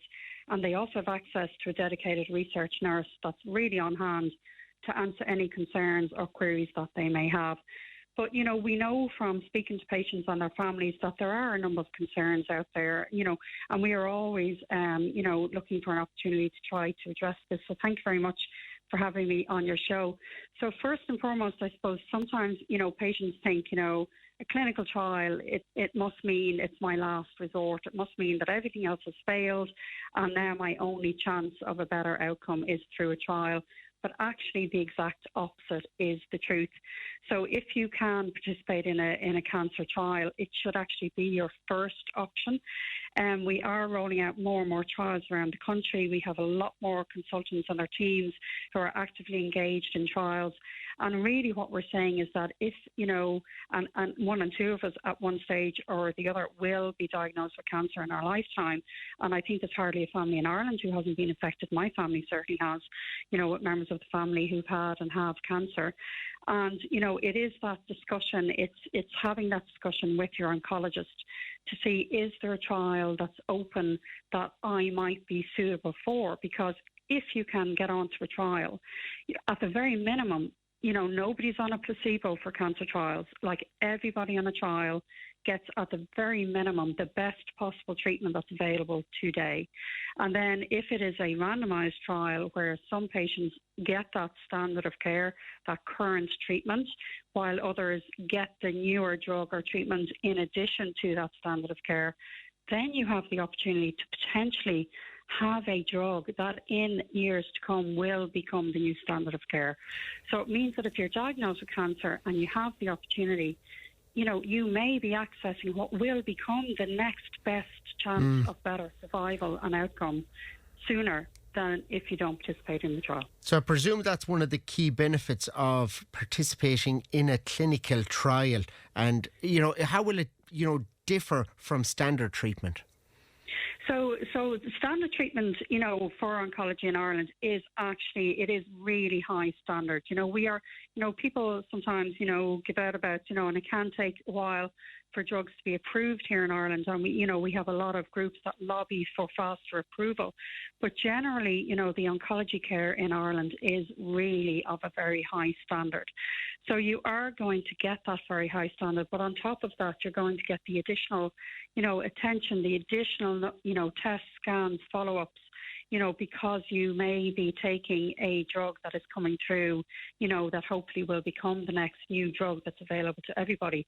And really importantly, Stephen, for every cancer patient out there, who's either had cancer, has cancer, or in the future will have cancer, every single drug that they have at one stage came through a trial. And it is only possible for them to have that drug because other patients in the past participated in trials to show that that drug was effective. And now, of course, newer cancer patients are benefiting from that. But it is a constant cycle. We need patients, to continually, participate in these trials so that we get these new drugs through. And very importantly, it's really important for clinicians in Ireland, Stephen, to be involved in these trials, because if Ireland isn't involved and then the drug goes through trials elsewhere in France, Germany, Belgium, the Netherlands, Denmark, and it becomes an approved European drug, our clinicians and very importantly our nurses here have not had early exposure to that drug. So by Ireland participating, it gives us the head start so that when that drug is approved, all of our clinicians around the country have built up expertise in terms of what to expect from the drug, how to manage any side effects very, very safely.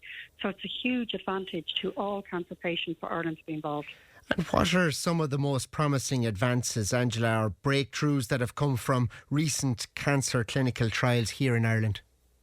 Oh, so look, immunotherapy is probably the biggest area at the moment. Even in the last 5 years, through cancer trials. There are more and more immunotherapy drugs that have been approved and are coming online. But the other real area of growth and improvement in the last 10 years in particular is in radiotherapy, and 40 to 50% of patients with cancer need radiotherapy as part of their care. And that has evolved dramatically over the years because of research. And actually, Stephen, my background personally was in radiotherapy. I was a radiation therapist. And when I would have been working clinically, if you were diagnosed with prostate cancer and went for radiotherapy, you'd have 37 treatments or fractions of radiotherapy, Monday to Friday for 7.5 weeks. And many of your listeners, will know somebody who went through that treatment. Over the years, with research and showing the value and the benefits through a trial, that has come right down. So now if you're diagnosed with prostate cancer, you could have your treatment completely done and finished in 5 treatments, which is a world of a difference to where it was. It's incredible. So it is an incredible advancement. And in fact, we've just launched an all-Ireland trial for prostate cancer patients involving 12 centres all around the country, involving the north of Ireland. So we're constantly bringing through new radiotherapy trials as well as new drug trials. So there's been so many advances in recent years. It is a completely different landscape now in Ireland for oncology. And Angela, how can patients and their families find out more about available trials? How can they determine if they're eligible to participate? Yeah, so if you or somebody that you know, a friend or a loved one is diagnosed with cancer, when they're at their oncologist clinic, what we're trying to move to, we used to have a campaign called Just Ask, where we would ask people to ask about a trial. We're changing that whole mentality, so it needs to be more of a two-way conversation. So we're changing that to Let's Talk Trials, so that the teams in the oncology clinic will actually, talk to the patient and their family about available trials, so that you can discuss what trials are open, consider if any of them potentially might suit you, and then decide whether or not you want to participate. So for information on any of the trials that are open, and people sometimes think as well that, if you've been diagnosed and you start treatment, that's it, your chance is gone. You can't actually take part in a trial. But there are many trials that you may have started on your standard of care treatment that you could now join. So even if you're undergoing treatment, it's still worth having a conversation with your oncology nurse or any of the doctors working in oncology to see, what might be available to you. Our website lists all of the trials that are open around the country, and that's www.cancertrials.ie. And Stephen, as you said at the start of our discussion here, we're hosting a public webinar this Friday, 22nd of May at 2:30. Very, very simple. It'll be very informative. If people log on to that website, cancertrials.ie, and you can register directly, and then you'll get the link to the webinar. You can participate. You will have the opportunity, if you want to ask questions, or you can just listen. People don't have to actively engage. They can just listen to the conversation. And at that webinar, we will have our clinical lead, who's Professor Seamus O'Reilly. He's a medical oncologist based in Cork, and he's very active in breast cancer research. We'll also have a representative from the Irish Cancer Society, Dr. Claire Kilty, and very importantly, we have a patient who will be speaking, Anne Bodley, who will be speaking about her experience and, the benefits that she has obtained from her experience of being involved in a breast cancer trial. And our patient and public programme manager, Emer Mulvaney, will be hosting that webinar. So it's very relaxed. It's a conversation. It's so that members of the public and patients and their family can learn a little bit more and maybe consider that if, they have the opportunity, they might like to participate in the trial. Oh, that's fantastic. Angela, thank you so much for joining us this morning on Tipp FM. Thank you so much, Stephen. Appreciate the time. Thank you very much.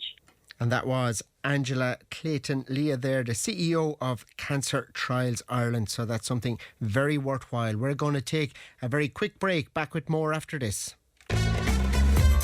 If it matters to you, it matters to us. Call Tipp today on 1800 938 007. Well, you're very welcome back here to Tipp FM, and it is a lot of texts that are coming in here now. I'm just going through some of them here this morning. can I ask why the taxpayer should foot the bill for the demolition of houses in Cashel? Surely the developer owner should pay, and after all, the developer owner is in possession of the parcel of land as well. So a lot of texts coming in here, and a few about the Tipperary hurlers, that there's a lot of issues, and it'll be a big problem, I suppose, for Tipperary hurling supporters that they're out of the hurling championship. Footballers still in it, and the Camogie team as well, but Tip playing Limerick next weekend in a dead rubber game. But we are just going to take a very fast break here, and we're back with more then. Tip FM's Tip Today. With Slattery's Garage Puckon. Now is the time to pick up your next van. From the award-winning Peugeot Partner van to the Expert and the load-lugging Boxer van. We have big vans, high roof vans, long wheelbase vans. You'll find them all at Slattery's Garage Puckon. See slatterysgarage.ie. Join the conversation in Tipperary. Contact us through Facebook, Twitter, or email tiptoday@tipfm.com. Good morning, you're welcome back to Tip Today with me, Stephen Gleeson, here for Fran. Hope you're enjoying this show. A lot of texts coming through here on various topics, and one of them is hurling and the fact that Tipperary are out of the championship, and the players have been getting a tough time of it ever since Saturday night. So it's been a really difficult time. And to chat about this on the phone lines now is Martin Browne. Good morning, Martin. Morning, Stephen. Good morning to the listeners. Martin, the way people are treating the players, you feel it's just not good enough since Saturday night? It's not, Stephen. Look, Stephen, I've seen some of the comments from some people on social media there, and I know my heart and soul they've never played the game themselves, but I remember my own time in Camogie. I've sat in dressing rooms with players that have lost All-Ireland semi-finals, Munster finals, All-Ireland finals, and the hook is there, Stephen. You would have come across that as well yourself in the job of a sports reporter. Like, I was just reading a comment before I came on air there. Some fella giving out about Cllr at 100% and Tip at 55% and as unfair on supporters. I can assure people that anybody playing at that level is going out and giving 100%, Stephen. I remember talking to Liam Browne himself in November at do. They're back since last October, and people need to realise that these players, they've given massive time to wear that blue and gold jersey. And none of them go out to saunter around or give 55%. Every one of them would have gone out to try their best to win that game that Saturday evening. Things didn't work out for them. But there is no need for some of the commentary that's going on.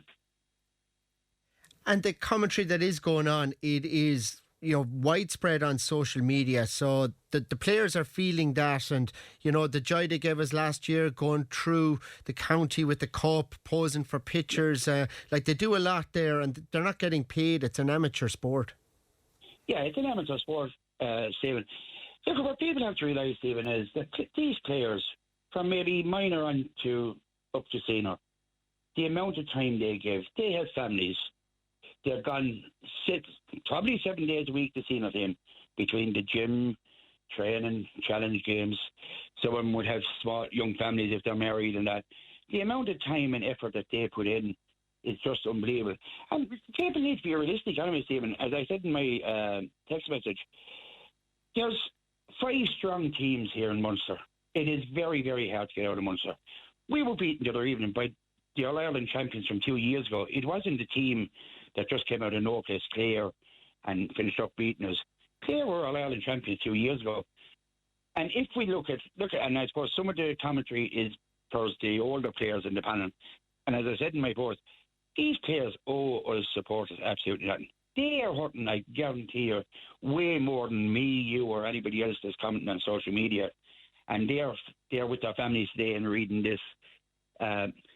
It's just unbelievable that people forget the highs of last year. And we won an All-Ireland last year when none of us were expecting it.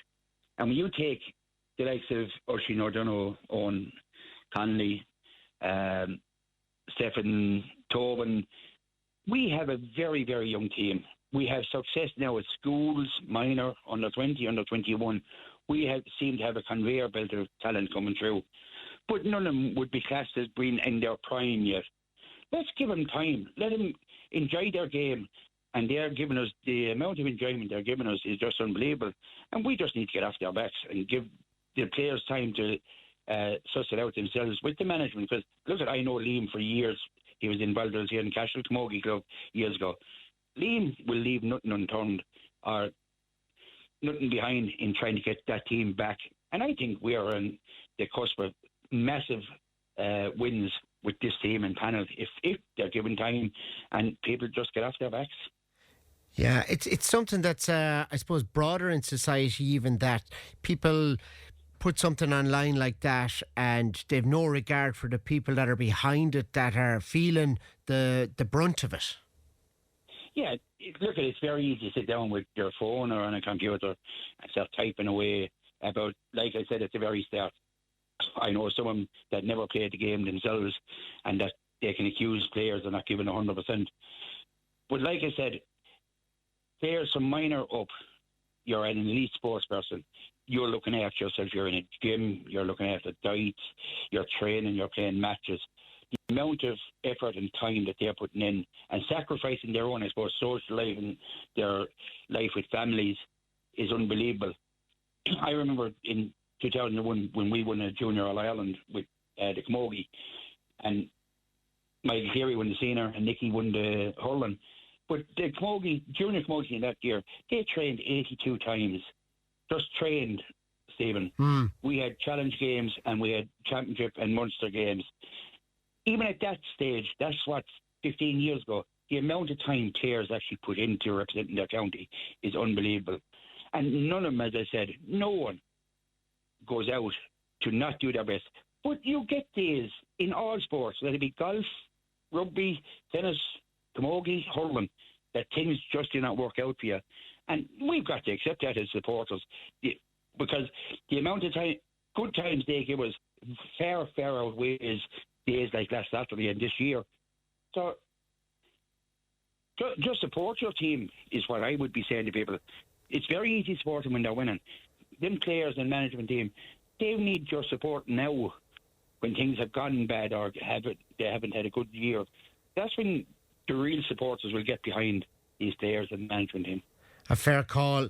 Martin, thanks for joining us this morning here on Tipp Today. Okay, thanks, Stephen.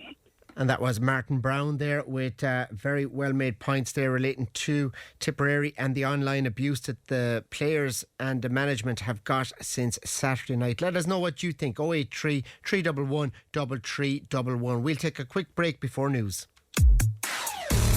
Tipp FM's Tipp Today. With Slattery's Garage, puck on. It's time to change. Test drive the award-winning range of Peugeot hybrids and fully electric vehicles at Slattery's Garage today. See slatterysgarage.ie. Tipp FM's Tipp Today. With Slattery's Garage, puck on. Over half a century driving the people of Tipperary and surrounding areas with quality, reliable and economical vehicles, new and used. Call the sales team today to discuss your next car or van on 067 24 111. You're very welcome back to Tipp Today with me, Stephen Gleeson, here for Fran this morning. And I'm delighted to be joined here in studio right now by Thomas Conway. Good morning, Thomas. Good morning, Stephen. Thomas, a lot to discuss there and on the global scene. And I suppose we're going to start off with the Taiwan question at the moment. And the Trump was over in China, Trump-Xi summit. Give us a brief history there of Taiwan and, you know, its relationship with the world and what's going on at the moment in that scenario. Yeah, I suppose it was really interesting to watch it last week. Trump and Xi, the two most powerful people in the world, in Beijing, and you know, Trump was given the full tour. They rolled out a red carpet for him. They brought him to the Great Hall of the People, and they lavished him with praise. But it was the Taiwan question which I think dominated certainly the fallout from the summit. You know, there was a lot of speculation that it would be about trade. There was no trade deals really that emerged from it. But it really is Taiwan that is at the core, I think, of the US-China rivalry. A brief history of Taiwan. It used to be known as the island of Formosa. It was parts of it were a Dutch and Spanish colony in the 1600s. It was subsequently incorporated into China, but 1949, I think, was the watershed moment. That was the year in which Mao Zedong effectively ousted the Chinese rulers at the time. They fled to Taipei, the capital of which is now the capital of Taiwan, and established what they would see as an independent republic, but China doesn't, of course, recognise it. Now, very few countries do recognise it internationally, and there is kind of an informal relationship, and that informal relationship exists between the United States and Taiwan. For instance, the US provides Taiwan with military support, but it still stipulates that the capital of China is Beijing. So it takes a very ambiguous position, but the long and the short of it is Xi Jinping, the Chinese ruler, wants to take back Taiwan. That is one of his core motives in politics at the moment. It won't happen immediately. It won't happen, I think, in the near future, but long term, that is the aspiration from the Chinese perspective, from Beijing.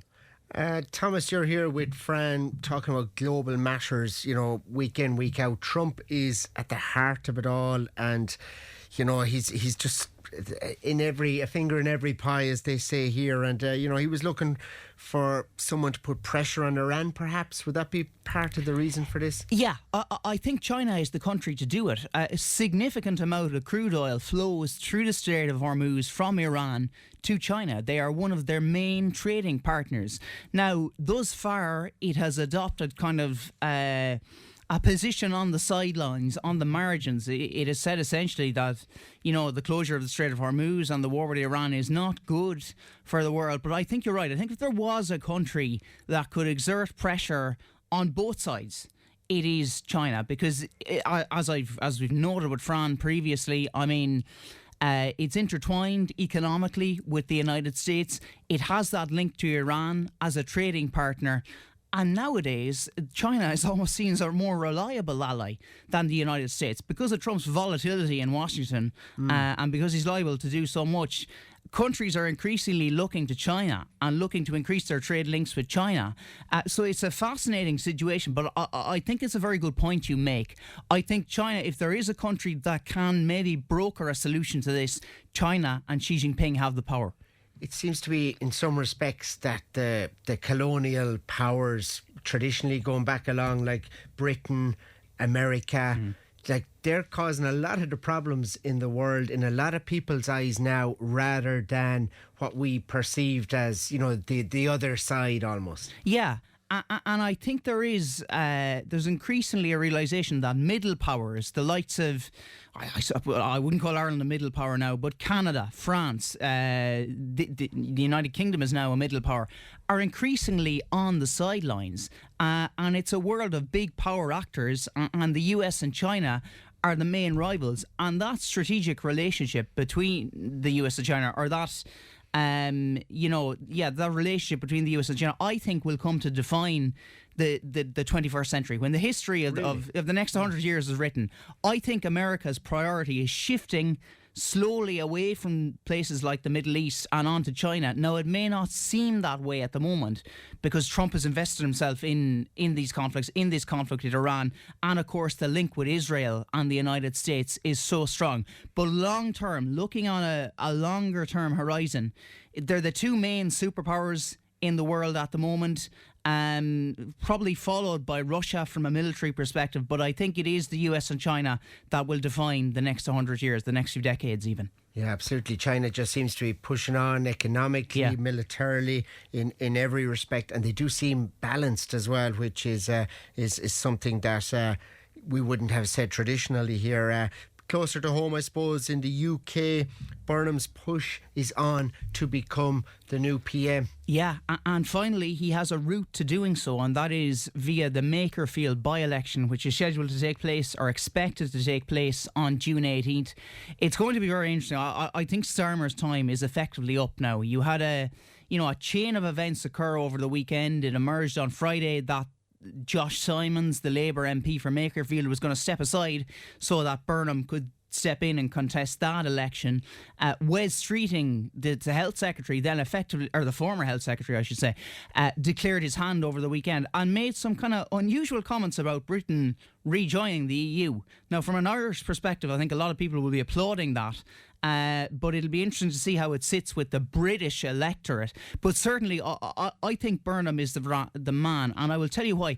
There are three wings to the Labour Party in Britain. You have the centrists, the likes of Tony Blair, Keir Starmer. You have the hard left, on which Jeremy Corbyn would sit. And then in the middle of those, you have the soft left. And they would be the real working class roots of the Labour Party. Burnham represents the soft left. He is a kind of middle ground Labour voter who connects very well. He's been the mayor of Manchester for the past couple of years, was an MP before that, but he understands, I think, the problems. Like, there is fierce inequality in Britain. I mean, let's be honest. I mean, you know, London is a hub and it's thriving and all that, but once you move up north, I mean, I'm a Newcastle United supporter in football, and I've been there a couple of times, and while it's a wonderful city, you can see the economic disparities. You can see the inequality that sits there. The north is a different country, really. North. Liverpool, Manchester, Newcastle, all that area, you know, there's a huge disconnect with London. Yeah, and that is precisely it. And that's one of the reasons I think Andy Burnham might be one of the best candidates that Labour could choose when they have this leadership election. He has roots. Obviously, he's the mayor of Greater Manchester, and that is a huge metropolitan area. He won a sweeping mandate there in the past two successive elections. He also has roots on Merseyside. He's apparently an Everton supporter. Seamus Coleman would be delighted to hear that. But he has roots both in Merseyside and in Manchester, so he knows that part of the country and he knows the north well. And he's certainly going to push now. I mean, I think the time is now. He's 56. Streeting, on the other hand, is only 43 years of age. His time might come again. But Burnham has been around the block a while now. He's known as the King of the North. He's very, very well regarded up there. And I think he really will make this push. Some people are saying he could be Prime Minister by the end of the summer. So we'll see if that timeline plays out. Will their global outlook change if he comes in, or do you just see nothing really changing, or what's your opinion? Yeah, there was speculation for a while there that in a deal to become Prime Minister, Andy Burnham would actually make Keir Starmer the Foreign Secretary. So Keir Starmer would move to the side. So I wouldn't expect a huge shift. I mean, like they will remain steadfast in their support of Ukraine, the UK, and the relationship with America. It'll be very, very interesting. The special relationship, as they call it. It'll be interesting to see what stance Burnham takes on that during the leadership contest. We kind of know what Streeting will bring. He is a centrist. He would be like Starmer in terms of foreign policy. But I don't detect a major shift. Relations with the EU, though, that is a core point. Britain is going to move closer to the EU. I can't see it rejoining the EU, like Streeting indicated, in the near future. I think that would take an awful lot. But they will certainly move and align closer. I saw something online that said it'll probably take 30 years, 10 years where they realise they're wrong, and that's probably happened. Yeah. 10 years to start talking about it and planning it, and 10 years to actually decide we're going back to the EU. Yeah, and I think that's a fair timeline. I think it does. I mean, you know, joining the EU in the first place is notoriously slow, and the process of rejoining would be slow as well. I mean, I think in this country, certainly, you know, we were all sad to see Britain leave. It was a major economic blow that the country had to deal with. The European Union had to deal with it. And Britain is not only dealing with the economic fallout of it, but the political ramifications. But of course, the irony, as Fran pointed out last week, is that Mr. Brexit, Nigel Farage, is at the same time flying high in the polls with his Reform Party, having swept the local elections recently. So try and square that one. You know, it's very hard to know. And I suppose you will have people on the ground in Britain who will justify Brexit. And you know, they had to leave. It was a democratic vote, and although it was slim, you know, the margin was something like 52-48. But certainly it inflicted a huge blow, I think, on the continent as a whole. And Thomas, like the conflict that has probably dominated as well as the Middle Eastern one is the Russian-Ukrainian war. And when you're looking at that, a name that we have almost forgotten that's been mentioned a lot recently is Angela Merkel. Yeah, wouldn't that be very, very interesting? Because I think there's a lot of negative sentiment towards Angela Merkel because of how closely she positioned both Germany and the EU with Russia, you know, in terms of reliance on gas pipelines and economic relations and that. Now, I don't think Vladimir Putin feared her, but she had a relationship with Vladimir Putin, and she shifted the EU closer to Russia and failed to foresee the threat that it posed. So the fact that she would be brought back into the arena to deal with Russia is a very interesting proposal. There have been no formal, there's no formal declarations around this. It's only mooted. Der Spiegel, the German newspaper, reported it over the weekend. There's also reports that another former German Chancellor, Gerhard Schroeder, that would be Putin's favourite candidate to broker some sort of deal between the two. Now, he's very much pro-Russia. He's almost a lobbyist for Russia. So I think he would be out of the question as far as Ukraine is concerned. But yeah, Merkel, I mean, she's out of office, a couple of years now.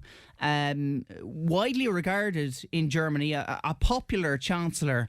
But, you know, it's only in the subsequent years, since Russia's invasion of Ukraine, that I think the mood has kind of soured on her a little bit. But there is no doubt she is very, very capable, and she would be able to talk to Vladimir Putin. She has a relationship with him.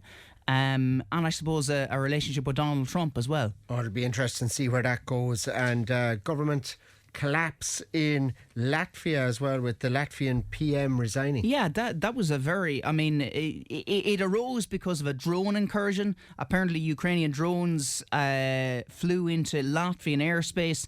They were probably hacked by the Russians. There was kind of a controversy in Latvian politics, and it ultimately brought down the government. So I think the reason I added it in to today, and I wanted to mention it, is it is demonstrative of the effects that this Russia-Ukraine war is having on the entire continent, particularly on that Eastern European front. Countries like Latvia, Lithuania, Moldova are really feeling the effects, and that was illustrated by what's happening there. Another war, Israel and Lebanon, and they've agreed a ceasefire extension. You know, how realistic is that? Yeah, it's not realistic, is it? When you consider that there were attacks over the course of the weekend, and there was also a phone call between Benjamin Netanyahu and Donald Trump. And Israel is on the cusp of an election. They expect an election campaign to start within the coming weeks. But I mean, there was a 45-day ceasefire declared last week, and there were attacks over the weekend. So it's very hard to know what is happening there. Do you think that election will take place? Yeah, I think it will take place. I mean, it has to take place by October.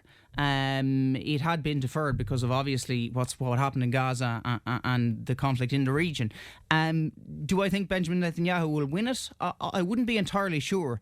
Two opposition politicians have teamed up to form a new political party. They will pose a threat to him, and they would be seen as more moderate than Netanyahu. May invoke a slight shift in policy, but nothing dramatic. So it will be very interesting to see.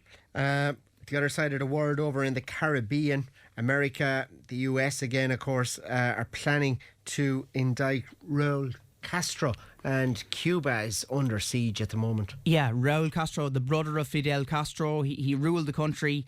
This is over the downing of two planes 3 decades ago, and I think it would further strain the relationship between the country, which is already at a low point.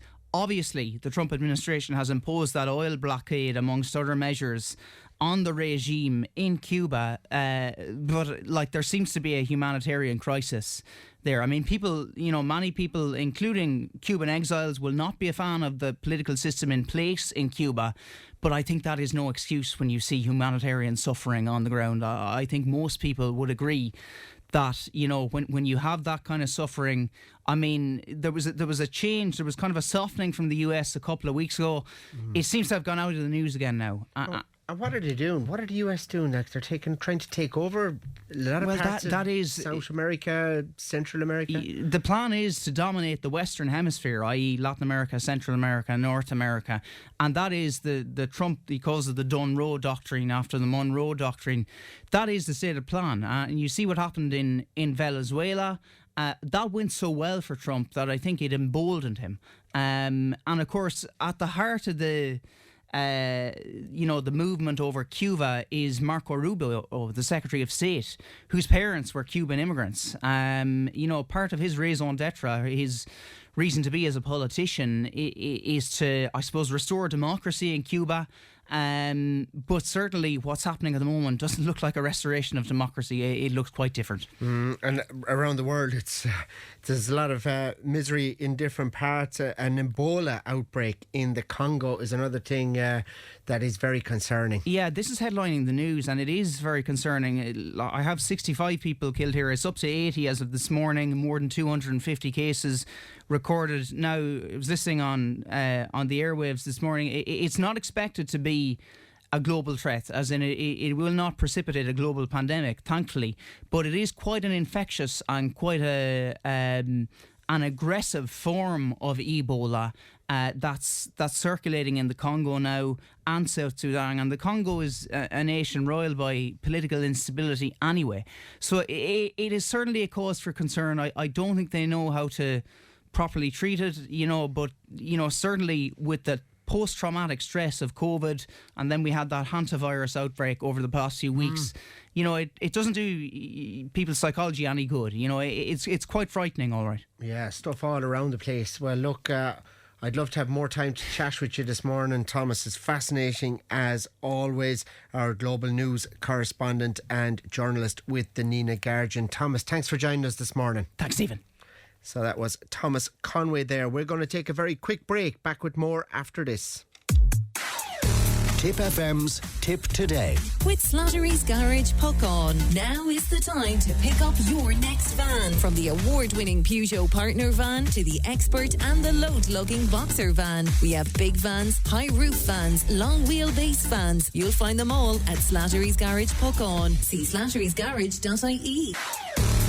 Tipp FM's Tip Today. With Slattery's Garage Puckon. It's time to change. Test drive the award-winning range of Peugeot hybrids and fully electric vehicles at Slattery's Garage today. See slatterysgarage.ie. Well, you're very welcome back to Tip Today with me, Stephen Gleeson, here for Fran this morning. Hope you're enjoying the show. A lot of texts coming in there about different topics. The building in Cashel and how the Tipperary hurlers have been treated online since the match on Saturday there. So we'll try to come to them in due course.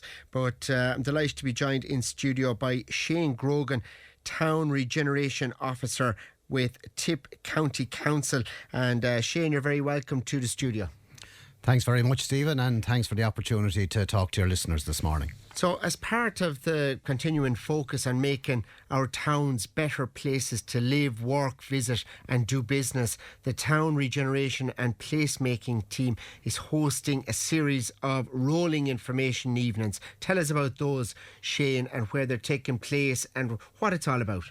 Okay, and thanks, Stephen, for the opportunity. So what we're doing on the Town Regeneration and Placemaking team within Tipperary County Council is we want to highlight the variety of grants that are available to property owners and indeed people who are interested in bringing our vacant properties back into life around the county. And they're available to the general public and anybody who has an interest in bringing these properties, as I said, back to life. So what we're doing is we, in conjunction with colleagues in the planning department, in the fire service, the SEAI and the Vacant Homes Unit, we're conducting a series of information evenings around the county with the purpose of meeting with the general public and allowing people the opportunity to talk to us about how you apply for these grants, how much is available, and indeed what type of buildings will qualify. So we're starting in Tipperary Town this Wednesday from 4 o'clock to 8 o'clock in the Canon Hayes Centre, and we'll have a number of staff from the County Council available to talk to people. We'll have an information session. We'll have a series of presentations to people where people can ask us questions about fire safety, about planning requirements, about how do you actually apply for the grant and how much is available to them. We will then continue next week on Tuesday when we'll be in Cashel from 4 o'clock to 8 o'clock again in Hollinafela, and then on to Care House Hotel on Thursday for the same type of session. After that, we'll have a little pause for a day or two while we'd then roll it out then to the rest of the county. And why now, Shane? What's it all about? You know, I know there's a huge housing crisis in the country, but what's the incentive now to start this rolling in Tipp? Okay, so for a number of years now, we've been pushing the vacant property refurbishment grant, which is the 50,000 euros that's available to people to bring a property that's been vacant for 2 or more years and built 2007 or earlier back into use. And there's a derelict site top up of 20,000 euros, and that's been very, very successful. Tipperary is consistently in the top 2 or 3 in the country in processing these grants. We have over 900 applications and we've approved nearly 40 million euros worth of grants just for County Tipperary alone. Recently, the government have announced the Above the Shop grant, which is a grant which is now available for town centre properties and indeed in our villages as well, which will allow you to bring properties with multiple units back into use. And there's up to 135,000 euros available to bring up to 3 units back into use where a property has been vacant or derelict. So there are 2 new grants available. So there's, I suppose, 2 streams under this grant. You have the 135,000, which is available if you're planning to retain a commercial unit, and it can be a very small commercial unit within the building. And then there's a smaller grant of 110,000 euros, which is available if you're taking the entire building into a residential use. So, for example, if you had a building, we'll say here in Clonmel, we'll say take a building on O'Connell Street or Gladstone Street or anywhere in the town centre, where there had been a shop on the ground floor and it's now vacant, or even if there's an operating shop and the upstairs isn't being used, you as the building owner can now apply to Tipperary County Council for a grant, so it doesn't have to be paid back unless you sell the building within 10 years to redevelop it. So if you're proposing to put 1 unit in, you can get 95,000 euros. If you want to put in 2, you get an additional 20,000 and then another 20,000 on top of that. So you'll get funding for up to 3 units. If you want to put in more, that's entirely up to yourself. Just the funding, it will only cover the first 3. So and that's... Is there a big appetite there for that? Have you found that from business owners, from people who are living in these towns? From our engagement the last couple of years around the original vacant property grant, where you saw one-off houses in the countryside or you saw a lot of properties being brought back into use, there was a kind of an increasing appetite and feedback from business owners and people who owned properties in town centres to say, like, okay, this 70,000 that's available, it's a nice pot of money, but it's just not quite enough because it's more challenging in our town centres to bring these properties back into use. So that's when the government announced, say in the last budget cycle, they announced that they'd be increasing the amount and making it available in towns and villages to bring these more challenging properties back into use. And this is why we're rolling out this roadshow, because rightly people have a lot of questions about how do I actually do this? So how do I go from having an empty building to having people back inside in that building living and working? So we're going to have members of the fire service to answer your questions about fire safety, and which is of paramount importance. We'll have colleagues there from the planning section who will be there to answer questions about planning and what exemptions are there, how difficult is it, what particular challenges are there, and the opportunity that creates. We'll also have our 2 vacant homes officers who will be there, and myself, to talk about the various grants that are available. And we'll have members of the SEAI there, and they'll be there to talk about the, I suppose, the grants around energy retrofit and how to upgrade it. We're also going to have a member of our community and enterprise team there to talk about the rates rebates and the opportunities for new businesses to set up in our town centres. So we're trying to make it as informative as possible to the general public and to get people in and to answer as many questions as possible. And we're going to be doing this all through the summer, into the autumn and winter. We're going to cover all of our towns and villages throughout the county. But the focus will be, I suppose, initially on the larger centres, and we'll be paying multiple visits to our towns. And the idea is that we provide an open forum where we'll talk to the room about what's available, and then we'll allow people to ask us questions afterwards, and indeed talk to them on a one-to-one basis. And it's hugely important because you go through any town or village in Tipperary and you see buildings that, haven't been used since the last century, and they're just left there, derelict. Lot of cost renovating as well, asbestos roofs, for example. There's a lot of issues like that. Yes, there are a lot of challenges, and indeed you see many empty buildings around the county and countrywide. I suppose there are multiple reasons why a property becomes vacant. There can be complex, and there can be family matters. There can be people passing away and not leaving the building, and there's no succession planning and things like that. So part of our remit is to look at obviously the opportunities that are there around the vacant homes grant, but also I suppose that with the other hat on, we look at the derelict sites. We've increased the numbers on our derelict sites register. We're up over 115 now, but that number is increasing all the time. And we've also just issued derelict site levy letters to people who have vacant properties who haven't engaged with us, where we'll be saying, look, there's a derelict sites levy on your property, so we're now levying the property and you need to engage with us or you're going to have to pay a fine.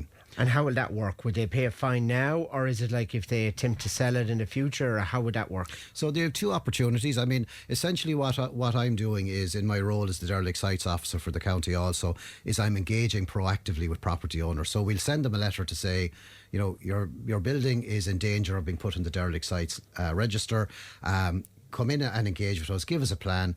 We'll explain to them all of these various grants that are available, all the various grants now that are available for town centre. This up to €135,000 plus the €5,000 for an expert advisory grant, so that you can get some, help to bring your building back into use. We'll work with them through all of that process.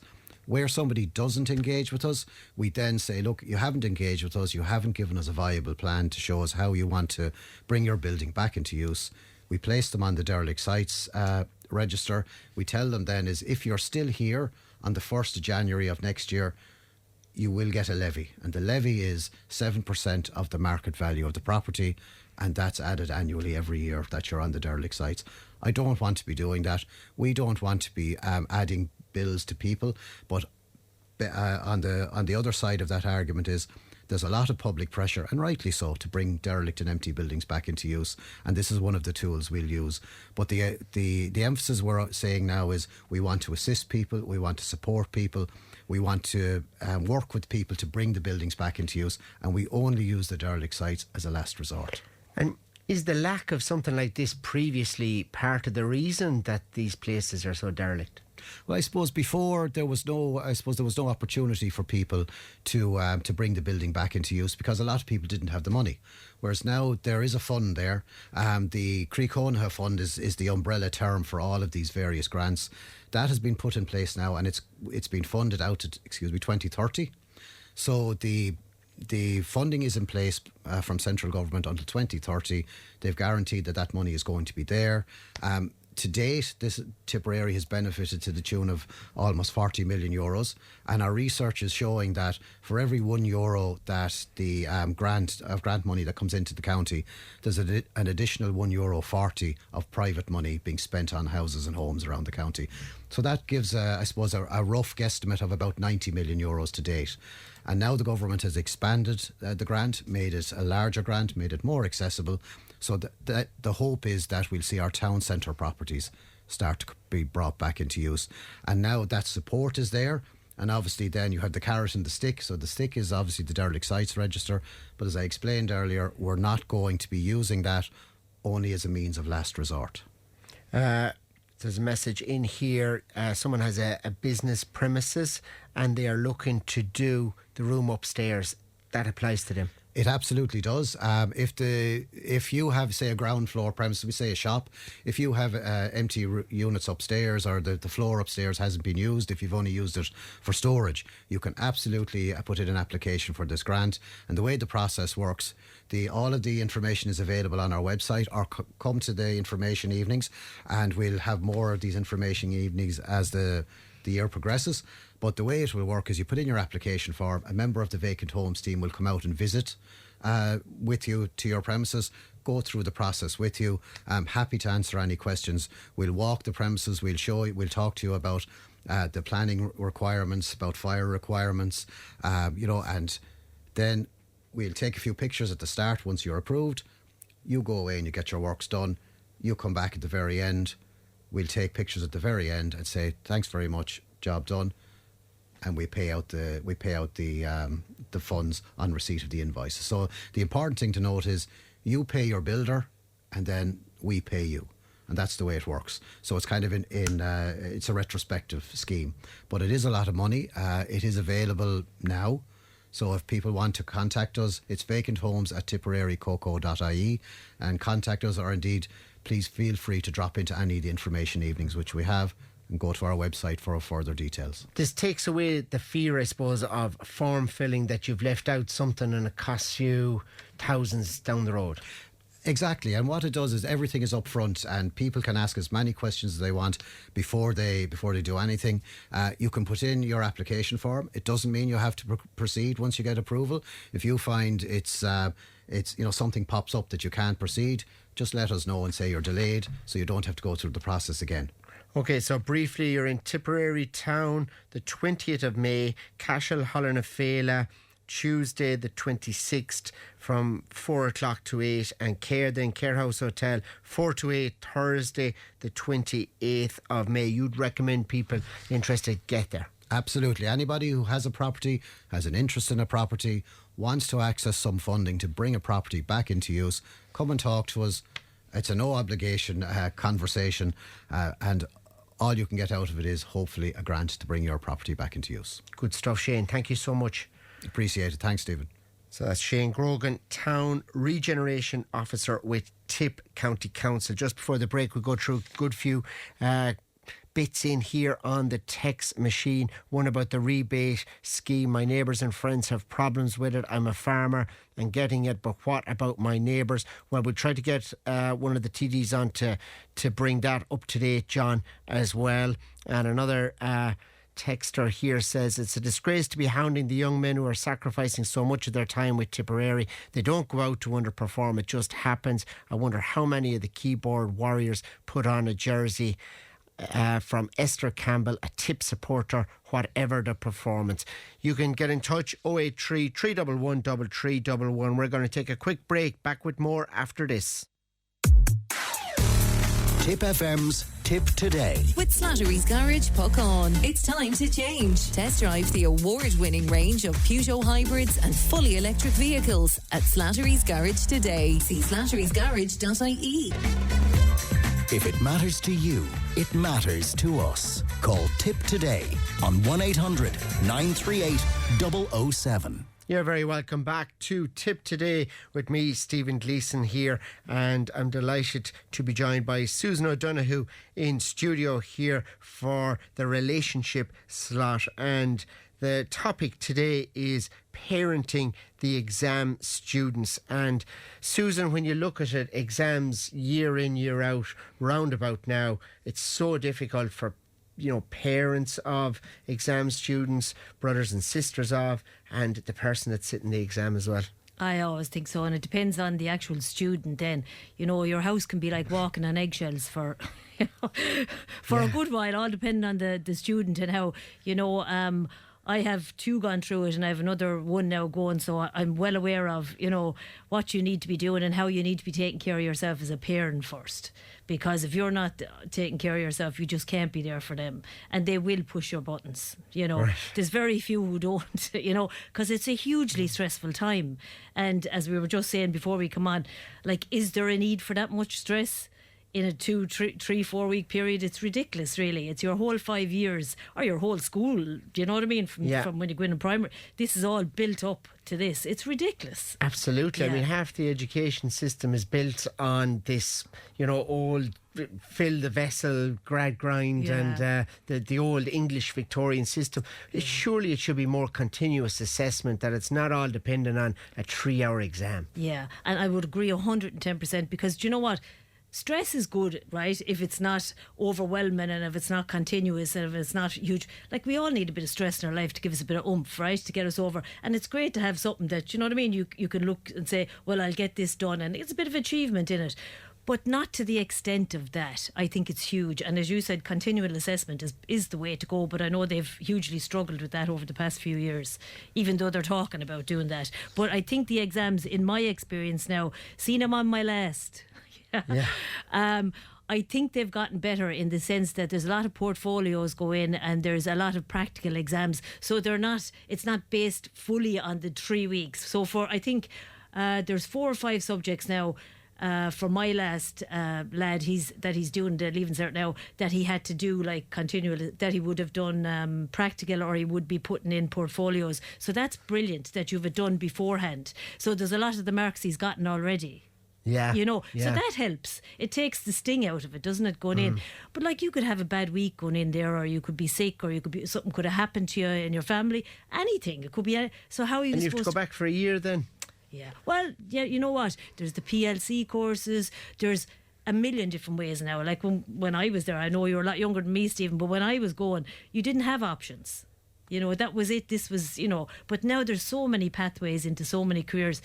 Take a break, take a breath. Yeah. It's okay, And there's enough stress in the world without building it around an exam. So I think the Irish education system should realise that, and the pressure that they're pushing, the state is pushing on children. Yeah. And I know they have been trying, but one thing I'll say for parents, right, is your child is not what they do. Right, that's a behaviour, and if they're academic or if they're not academic, they're not an exam result. Yeah, they're way more. They are who they are, and see them for who they are, not for what they do. Right, and then you will have kids. Yeah, right. Then you'll have kids who'll perform a lot better because they'll have an enjoyment in it, or they'll have an interest in it. But when you're put under pressure and you feel like this is who I am now, whether I pass or not, there's going to be so much anxiety and so much everything. It's going to lessen your ability to be able to perform. Yeah. So, it's to take the sting out of it and say, you know what, I love you regardless. That doesn't mean that they get a pass and they don't have to do it. There is boundaries and there is expectations, and, that you do put in the effort and you do try and you do your best. But I'm not going to compare you to your siblings or to your classmates, or, I'm not going to go on what the teacher is putting pressure on you to do. I'm not saying teachers do that, but sometimes there might be a bit of pressure, or your peers putting pressure on you. It's okay. You're you, do you. Yeah. Great advice. And like, I suppose you're looking at college students there, you're looking at others that are there. If you're a parent listening today, what are some effective ways for parents to support their children emotionally during this time? Yeah, it's so hard, right? So the first thing I'd say is parenting is the hardest job in the world. Anybody who's a parent knows that, right? It never ends from the minute you have them till when you pick your plot below in the graveyard. That's kind of the way it is. So my father used to always say, when you enlist, you must soldier, right? And nowadays, I think we're more open to stuff, and we're a bit better at stuff. So I think it's all about taking care of yourselves. We all have needs, right? So if I don't take care of my needs, I cannot be there for somebody else. That's the bottom line. And if I have old traits or old behaviours from my own story, it's important that I examine them, right? Because I know most people will say, oh my God, I could feel myself doing the same thing or saying the same thing as my parents said, and you can see the person cringing. So there's your chance now to examine that and see what's going on for me, that I feel like this is not sitting right for me and I need to do something around it. And then it's about the practical tips, right? If we're looking at how am I going to support my exam student, right? It's focus on the mindset, right? So instead of the focusing on the heavy academic grinds and the emphasis on children getting it right, that mindset before the exam, it's looking at, are you okay? How is things for you? How are you feeling emotionally? Get an A in taking care of yourself emotionally, and then you'll definitely do your best because you'll be in a better place to do it. So it's about supporting them to do that.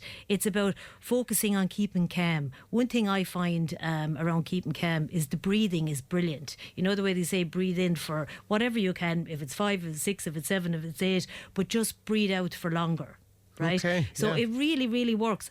I'm being honest, if I have to stand up in front of a crowd, if I have to do anything that I'm nervous about, I do it myself, and it really, really works, right? So I'd say that kind of thing. I know you can also get, the herbal remedy. I know I got it sometimes from some of the lads that are gone ahead of this lad, and it helps as well. Anything you can do, to help them. And it's about keeping the house calm, and pick your arguments. That's the thing. They may be more snappy, they may be more anxious, they may be more, you know what I mean? We all know the teenage attitude. It may get a bit more severe in these times because they are stressed. Right. Yeah. And all behaviour makes sense. So if you notice that their behaviour is getting more severe, there's something going on for them. They're not just doing it because because for no reason. All behaviour makes sense. Just keep an eye on them, right? And make sure you go out and do things you love. Make sure you're taking care of yourself. Make sure you're going out with your friends or whoever you can talk to and talking to them about the stress you're feeling around it. Or that, I just want to go home now and tell them exactly what I'm feeling around this. Make sure you have someone to chat with yourself. That's what I would be saying. So I'd say it's very important to take care of yourself in this. Physical health, get them out as much as you can. Make sure they're sleeping right.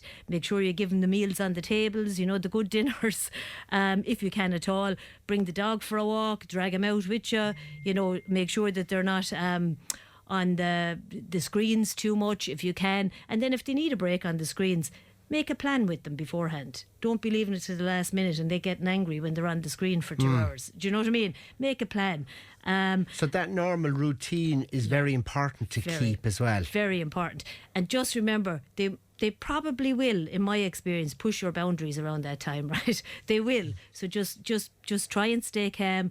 Take care of yourself in it. Go outside the door, have a couple of deep breaths, come back in. And then, of course, there's a limit that you're going to put up with too. If they cross a boundary that's a boundary too far, just speak calmly with them around it, around what's happening for you and what your expectation is. And Susan, what role does parental involvement play in a student's academic success and just their mental well-being during stressful times? Yeah, well, I think I think our job is to slowly and surely leave our children go. That's our job, right, as parents. That's what parenting is about. It's about giving our children the ability and the skills they need to be able to stand on their own 2 feet. And to do that, we need to be able to do that. So we need to model the behaviour. All right, and that's very important. That's why I'm always talking about taking care of yourself first before you try and sort your children out, right? Because that's what we think we do. We think we're fixing them. There's nothing to be fixed in a child, right? Yeah. They're precious and unique the way they are, right? They may rub up against you the wrong way, or they may you may clash. That's an opportunity to have a look at yourself, not them. Okay? Because whatever's going on for you, they're touching into something in you. So now it's about having a look at yourself. Of course, if they cross the boundaries where they're screaming and roaring, and there has to be boundaries as well, right? But if you have a child, and you'd often hear parents say, I love all my children the same. We don't.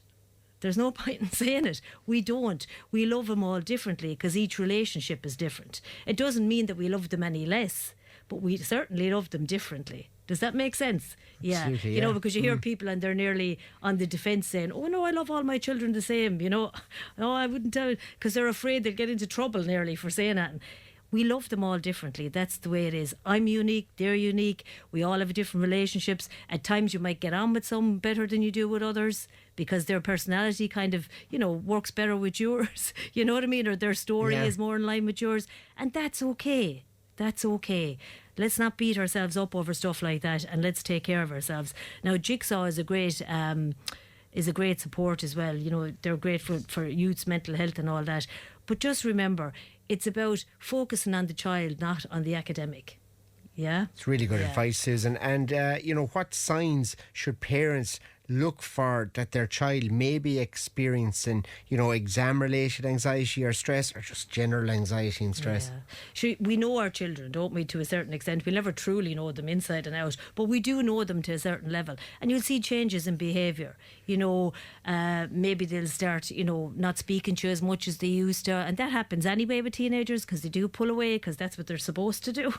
They're supposed to pull away and try and, get out on their own and live on their own. But it's, how is my relationship with my teenager?